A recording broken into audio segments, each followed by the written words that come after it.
संत जनो प्यारा मैं मिलया।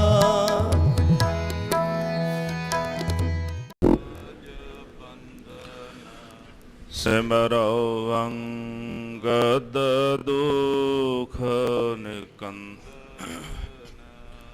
गुर अमरदास हिरदय नित ध्यावो हिरदय नित। श्री गुरु रामदास गुण गावो गुर अर्जन बिघनन के नासक बिघनन।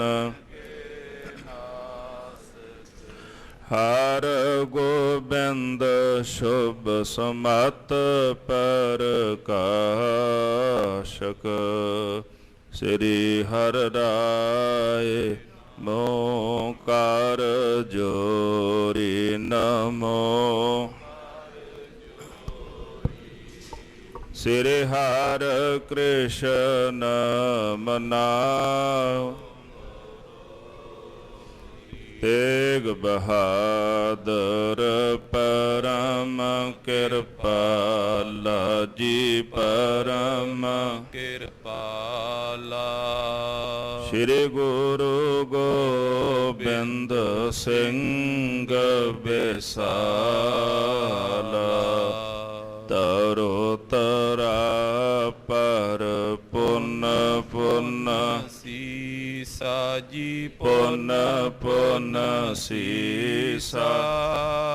बंदा बार बार जगदीसा। एकंकारा सतगुरु तेह प्रसाद सच होए। वाहिगुरु जी की फतेह है विघ्न विनाशन सोए।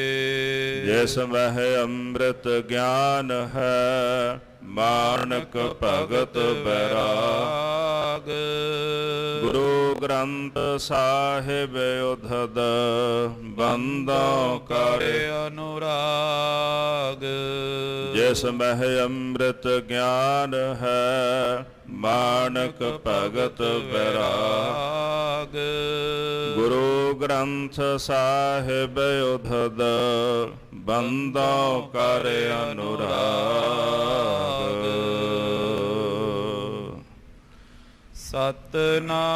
सतनाम श्री वाहिगुरु साहिब जी। दोहरा खुशी करो निज पीर जी सब स्थान निज जान। देओ दर्शन को दिन इया मम इच पूरन ठान। वाहिगुरु जी का खालसा वाहिगुरु जी की। नारायण नरपत नमस्कार ऐसे गुर को बल बल जाइए आप मुक्त मोहितार। जुग हो जुग अटल चवर छतर तख्त के मालिक सतगुरु धन धन श्री गुरु ग्रंथ साहिब सच्चे पातशाह महाराज जी की पावन छत्र छाया हेठ तेग बहादुर सिमरिया घर नाव निद आवै धाए सब थाई होए सहाय। दीन दुनिया दे मालिक श्री गुरु तेग बहादुर साहिब सच्चे पातशाह जी दे पावन पवित्र सजे दरबारां विच हाजरियां भर रही गुरु रूप गुरु खालसा साध संगत जी। सतगुरां ने अपार दया रहमत कीती है। संगत करन दा सुभाग सहब ने बख्शिया है। कीर्तन निर्मोलक हीरा आनंद गुणी गहीरा। ਸਤਿਗੁਰਾਂ ਦੀ ਪਾਵਨ ਪਵਿੱਤਰ ਅੰਮ੍ਰਿਤ ਗੁਰਬਾਣੀ ਦੇ ਕੀਰਤਨ ਆਪ ਜੀ ਨੇ ਸਰਵਣ ਕੀਤੇ ਹਨ। ਉਪਰੰਤ ਲੜੀਵਾਰ ਗੁਰ ਇਤਿਹਾਸ ਦੀ ਕਥਾ ਸਰਵਣ ਕਰਨ ਵਾਸਤੇ ਹਾਜ਼ਰੀਆਂ ਭਰ ਰਹੇ ਹੋ। ਕੱਲ ਦੇ ਪ੍ਰਕਰਣਾਂ ਵਿੱਚ ਆਪ ਜੀ ਨੇ ਪ੍ਰਸੰਗ ਸਰਵਣ ਕੀਤੇ ਸਨ। ਧੰਨ ਗੁਰੂ ਹਰਗੋਬਿੰਦ ਸਾਹਿਬ ਸੱਚੇ ਪਾਤਸ਼ਾਹ ਜੀ ਮਹਾਰਾਜ ਦਿੱਲੀ ਦੀ ਧਰਤੀ ਤੇ ਪਹੁੰਚੇ। ਜਹਾਂਗੀਰ ਬਾਦਸ਼ਾਹ ਸਤਿਗੁਰੂ ਸੱਚੇ ਪਾਤਸ਼ਾਹ ਮਹਾਰਾਜ ਜੀ ਦੇ ਚਰਨਾਂ ਵਿੱਚ ਅਰਦਾਸ ਕਰਦਾ ਹੈ। ਵਜ਼ੀਰ ਖਾਂ ਦੇ ਦੁਆਰਾ ਸਤਿਗੁਰਾਂ ਨੂੰ ਦਰਸ਼ਨ ਕਰਨ ਦੀ ਤਾਂਘ ਪ੍ਰਗਟ ਕਰਦੇ ਹੋਏ ਮਹਾਰਾਜ ਦੇ ਚਰਨਾਂ ਵਿੱਚ ਬੇਨਤੀ ਕਰਕੇ ਆਪਣੇ ਦਰਬਾਰ ਵਿੱਚ ਸੱਦਿਆ। ਜਦੋਂ ਸਤਿਗੁਰੂ ਜੀ ਜਹਾਂਗੀਰ ਕੋਲ ਪਹੁੰਚੇ ਨੇ, ਉਹਨੇ ਮਨ ਦੇ ਵਿੱਚ ਵਿਚਾਰ ਕੀਤੀ ਵੀ ਮੈਂ ਗੁਰੂ ਸਾਹਿਬ ਨੂੰ ਕਿਸੇ ਤਰ੍ਹਾਂ ਪਰਖ ਲਵਾਂ, ਪਤਿਆ ਲਵਾਂ। ਇਸ ਤਰ੍ਹਾਂ ਕਹਿਣ ਲੱਗਾ, ਪੀਰ ਜੀ ਜੱਗ ਵਿੱਚ ਦੋ ਮਤ ਨੇ, ਇੱਕ ਹਿੰਦੂ ਤੇ ਇੱਕ ਤੁਰਕ ਦਾ। ਰਾਮ ਖੁਦਾਏ ਕਿਰਪਾਲ ਕਰੀਮ ਇਹ ਸ਼ਬਦ ਲੋਕ ਕਹਿੰਦੇ ਨੇ ਤੇ ਵੱਖਰੀ ਵੱਖਰੀ ਕਰਿਆ ਸਾਰੇ ਕਰਦੇ ਨੇ। ਇਹਨਾਂ ਦੇ ਵਿੱਚੋਂ ਕਿਹੜਾ ਦੀਨ ਚੰਗਾ ਹੈ? ਇਹੋ ਜਿਹੇ ਕਿਹੜੇ ਕਰਮ ਨੇ ਜਿਨ੍ਹਾਂ ਨੂੰ ਕਰਕੇ ਜਗਤ ਵਿੱਚ ਬੰਧਨ ਛੁੱਟ ਜਾਂਦੇ ਨੇ? ਗੁਰੂ ਹਰਗੋਬਿੰਦ ਸਾਹਿਬ ਜੀ ਮਹਾਰਾਜ ਕਹਿੰਦੇ, ਬਾਦਸ਼ਾਹ ਅਸੀਂ ਤਾਂ ਸਿਰਜਣਹਾਰ ਇੱਕ ਜਾਣਿਆ ਹੈ। ਮਨੁੱਖ ਜਿਹੜੇ ਨੇ ਉਹ ਪੰਜ ਤੱਤਾਂ ਦੇ ਬਣੇ ਨੇ। ਸਿਰਜਣਹਾਰ ਇੱਕ ਹੈ, ਉਹਨੇ ਪੰਜ ਤੱਤਾਂ ਨਾਲ ਸਾਰੇ ਜੀਵਾਂ ਨੂੰ ਪੈਦਾ ਕੀਤਾ ਹੈ। ਇੰਦਰੀਆਂ ਵੀ ਇੱਕੋ ਜਿਹੀਆਂ, ਦੇਹੀ ਵੀ ਇੱਕੋ ਜਿਹੀ ਹੈ। ਤੋ ਜਿਹੜਾ ਕਰਨਹਾਰ ਪਰਮੇਸ਼ਰ ਨੂੰ ਸਿਮਰਦਾ ਉਹੀ ਸਭ ਤੋਂ ਵੱਡਾ ਹੈ। ਤੋ ਕਬੀਰ ਜੀ ਨੇ ਜਿਹੜਾ ਸ਼ਬਦ ਉਚਾਰਿਆ, ਅਵਲ ਅੱਲਹ ਨੂਰ ਉਪਾਇਆ ਕੁਦਰਤ ਕੇ ਸਭ ਬੰਦੇ, ਏਕ ਨੂਰ ਤੇ ਸਭ ਜਗ ਉਪਜਿਆ ਕੌਣ ਭਲੇ ਕੋ ਮੰਦੇ। ਇਸ ਪਾਵਨ ਪਵਿੱਤਰ ਸ਼ਬਦ ਦੇ ਦੁਆਰਾ ਮਹਾਰਾਜ ਨੇ ਜਹਾਂਗੀਰ ਨੂੰ ਉਪਦੇਸ਼ ਬਖਸ਼ਿਆ ਹੈ। ਇਸ ਤਰ੍ਹਾਂ ਮਹਾਰਾਜ ਸੱਚੇ ਪਾਤਸ਼ਾਹ ਦੇ ਉਪਦੇਸ਼ ਨੂੰ ਸੁਣ ਕੇ ਜਹਾਂਗੀਰ ਸੋਚਦਾ ਹੈ ਵੀ ਮਤ ਤਾਂ ਉਹੀ ਹੈ ਜਿਹੜਾ ਗੁਰੂ ਨਾਨਕ ਸਾਹਿਬ ਦਾ, ਸਿਧਾਂਤ ਉਹੀ ਹੈ, ਜੋਤ ਵੀ ਉਹੀ ਹੈ ਤੇ ਜੁਗਤ ਵੀ ਉਹੀ ਹੈ। ਬਸ ਸਰੀਰ ਦੇ ਉੱਪਰ ਨਵਾਂ ਭੇਖ ਧਾਰਨ ਕੀਤਾ, ਸ਼ਸਤਰ ਧਾਰਨ ਕੀਤੇ ਨੇ, ਵਿਚਾਰਧਾਰਾ ਉਹੀ ਹੈ। ਇਸ ਤਰ੍ਹਾਂ ਮਹਾਰਾਜ ਸ੍ਰੀ ਗੁਰੂ ਹਰਗੋਬਿੰਦ ਸਾਹਿਬ ਸੱਚੇ ਪਾਤਸ਼ਾਹ ਦੇ ਚਰਨਾਂ ਵਿੱਚ ਬੇਨਤੀ ਕਰਦਾ, ਪੀਰ ਜੀ ਤੁਸੀਂ ਧੰਨ ਹੋ, ਗੁਰੂ ਨਾਨਕ ਸਾਹਿਬ ਦਾ ਤੁਸੀਂ ਰੂਪ ਹੋ। ਇਸ ਤਰ੍ਹਾਂ ਉਹਨੇ ਬੇਨਤੀ ਕਰਕੇ 1000 ਰੁਪਈਆ ਮਹਾਰਾਜ ਨੂੰ ਅਰਪਣ ਕੀਤਾ ਹੈ। ਬੜਾ ਸਤਿਕਾਰ ਕੀਤਾ ਸਤਿਗੁਰਾਂ ਦਾ। ਆਓ ਅਗਲੇ ਪ੍ਰਕਰਨ ਸਰਵਣ ਕਰੀਏ। ਸਰਬੱਤ ਸੰਗਤਾਂ ਆਪਣੀਆਂ ਮਨ ਬਿਰਤੀਆਂ ਸ੍ਰੀ ਗੁਰੂ ਤੇਗ ਬਹਾਦਰ ਸਾਹਿਬ ਦੇ ਚਰਨਾਂ ਵਿੱਚ ਜੋੜੀਏ। ਪ੍ਰਭ ਕੀ ਉਸਤਤ ਕਰੋ ਸੰਤ ਮੀਤ, ਸਾਵਧਾਨ ਇਕਾਗਰ ਚੀਤ। ਮਨ ਦੀ ਇਕਾਗਰਤਾ ਬਣਾਉਣ ਵਾਸਤੇ ਪ੍ਰੇਮ ਸਹਿਤ ਜਪੋ ਜੀ ਸਤਨਾਮ ਸ੍ਰੀ ਵਾਹਿਗੁਰੂ ਸਾਹਿਬ ਜੀ। ਸਤਨਾਮ ਸ੍ਰੀ ਵਾਹਿਗੁਰੂ ਸਾਹਿਬ ਜੀ। ਦੋਹਰਾ ਖੁਸ਼ੀ ਕਰੋ ਨਿਜ ਪੀਰ ਜੀ, ਸਭ ਸਥਾਨ ਨਿਜ ਜਾਨ।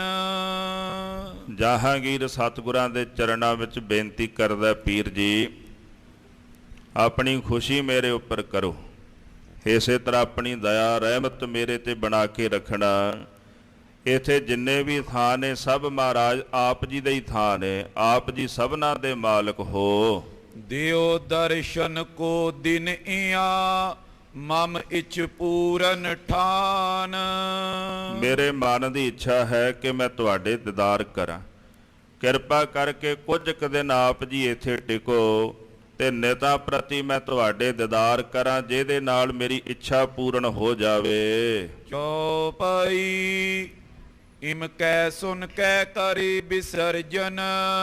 ਜਹਾਂਗੀਰ ਨੇ ਮਹਾਰਾਜ ਸੱਚੇ ਪਾਤਸ਼ਾਹ ਨਾਲ ਬਚਨ ਵਿਚਾਰ ਕੀਤੇ ਹਨ। ਕਹਿ ਸੁਣ ਕੇ ਫਿਰ ਸਤਿਗੁਰੂ ਜੀ ਨੂੰ ਵਿਦਾ ਕੀਤਾ।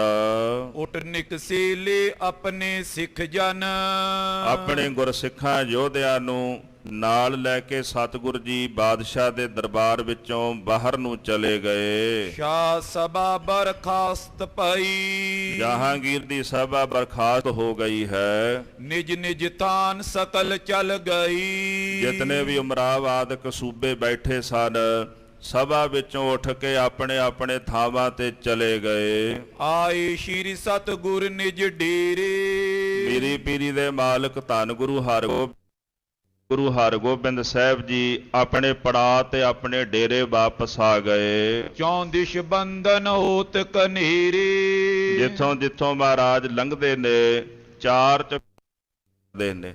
ਦਸਤਗੀਰ ਹੋਏ ਪੰਜ ਪੀਰ, ਹਰਗੁਰ ਹਰਗੋਬਿੰਦ ਅਤੁੱਲਾ। ਦੀਨ ਦੁਨੀ ਦਾ ਪਾਤਸ਼ਾਹ, ਪਾਤਸ਼ਾਹਾਂ ਪਾਤਸ਼ਾਹ ਡੋਲਾ। ਜਿੱਥੋਂ ਜਹਾਂਗੀਰ ਲੰਘਦਾ ਤੇ ਲੋਕ ਭੈ ਵਿੱਚ ਮੱਥਾ ਟੇਕਦੇ ਵੀ ਕਿਤੇ ਕੁਝ ਕਹਿ ਨਾ ਦਏ। ਤੇ ਜਦੋਂ ਮਹਾਰਾਜ ਗੁਰੂ ਹਰਗੋਬਿੰਦ ਸਾਹਿਬ ਸੱਚੇ ਪਾਤਸ਼ਾਹ ਲੰਘਦੇ ਨੇ ਤੇ ਲੋਕ ਭਾਵਨਾ ਨਾਲ ਪ੍ਰੇਮ ਨਾਲ ਮੱਥਾ ਟੇਕਦੇ ਨੇ ਕਿ ਇਹਨਾਂ ਨੂੰ ਨਮਸਕਾਰ ਕਰਨ ਦੇ ਨਾਲ ਜੰਮਾਂ ਤੋਂ ਛੁੱਟ ਜਾਈਦਾ ਹੈ। ਇੱਕ ਵਿਦਵਾਨ ਕਹਿੰਦਾ ਵੀ ਜਿਵੇਂ ਸਿਰ ਦੇ ਉੱਪਰ ਪੰਡ ਰੱਖੀ ਹੋਵੇ, ਜਦੋਂ ਆਪਣਾ ਸਿਰ ਨਵਾ ਦਈਏ ਤੇ ਪੰਡ ਡਿੱਗ ਪੈਂਦੀ ਹੈ। ਇਸੇ ਕਰਕੇ ਜਦੋਂ ਸਤਿਗੁਰਾਂ ਨੂੰ ਸਿੱਖ ਸੀਸ ਨਵਾਉਂਦਾ ਨਾ ਤੇ ਪਾਪ ਦੀ ਪੋਟ ਵੀ ਹੇਠਾਂ ਡਿੱਗ ਪੈਂਦੀ ਹੈ। ਤਾਂ ਤੇ ਸੀਸ ਨਵਾਈਐ ਲਗੈ ਨਾ ਜਮ ਕੀ ਚੋਟ। ਜੇ ਸਤਿਗੁਰਾਂ ਨੂੰ ਸਿਰ ਨਵਾਵਾਂਗੇ, ਸੀਸ ਨਵਾਵਾਂਗੇ ਤੇ ਜਮ ਦੀ ਚੋਟ ਨਹੀਂ ਲੱਗੇਗੀ। ਇਸ ਕਰਕੇ ਲੋਕ ਛੇਵੇਂ ਪਾਤਸ਼ਾਹ ਨੂੰ ਭਾਉ ਨਾਲ ਨਮਸਕਾਰ ਕਰਦੇ ਨੇ ਕਿ ਇਹਨਾਂ ਨੂੰ ਨਮਸਕਾਰ ਕਰਨ ਦੇ ਨਾਲ ਜੰਮਾਂ ਤੋਂ ਛੁੱਟ ਜਾਈਦਾ ਹੈ। ਕੁਝ ਬਿਸਰਾਮ ਪੋੜ ਕਰ ਕੀਨ, ਸਤਿਗੁਰਾਂ ਨੇ ਆਪਣੇ ਪੜਾਅ ਵਿੱਚ ਆ ਕੇ ਕੁਝ ਕੁ ਸਮਾਂ ਆਰਾਮ ਕੀਤਾ ਹੈ। ਕਟਕਾ ਚਤਰ ਬਿਤਾਏ ਪ੍ਰਬੀਨ, ਇਸ ਤਰ੍ਹਾਂ 4 ਘੜੀਆਂ ਪਾਤਸ਼ਾਹ ਨੇ ਬਤੀਤ ਕੀਤੀਆਂ। ਬੌਰ ਉਠੇ ਚੜ ਚਲੇ ਤੁਰੰਗ, ਉਪਰੰਤ ਉੱਠ ਕਰਕੇ ਮਹਾਰਾਜ ਜੀ ਆਪਣੇ ਘੋੜੇ ਤੇ ਅਸਵਾਰ ਹੋਏ। ਨਦੀ ਬਿਲੋਕਨ ਸ਼ਿਆਮਲ ਰੰਗ, ਜਿਸ ਜਮਨਾ ਦਾ ਸ਼ਿਆਮਲ ਕਾਲਾ ਪਾਣੀ ਹੈ ਉਹਦਾ ਸਤਿਗੁਰੂ ਜੀ ਪ੍ਰਵਾਹ ਵੇਖਣ ਵਾਸਤੇ, ਸਿਆਮਲ ਰੰਗ ਦਾ ਪਾਣੀ ਵੇਖਣ ਵਾਸਤੇ ਜਮਨਾ ਦੀ ਸੈਰ ਕਰਨ ਲਈ ਚੱਲ ਪਏ। ਤੀਰ ਤੀਰ ਗਮਨੇ ਗੁਰ ਤੀਰ, ਧੀਰ ਜਵਾਨ ਸਤਿਗੁਰ ਜੀ ਘੋੜੇ ਤੇ ਅਸਵਾਰ ਹੋ ਕੇ ਹੌਲੀ ਹੌਲੀ ਜਮਨਾ ਦੇ ਕੰਢੇ ਜਾਂਦੇ ਹਨ। ਹੀਰਤ ਬਿਮਲ ਪ੍ਰਵਾਹਤ ਨੀਰ, ਤੇ ਵਗਦਾ ਹੋਇਆ ਜਮਨਾ ਦਾ ਪਵਿੱਤਰ ਨਿਰਮਲ ਨੀਰ ਦਾ ਪ੍ਰਵਾਹ ਪਾਤਸ਼ਾਹ ਵੇਖਦੇ ਹਨ।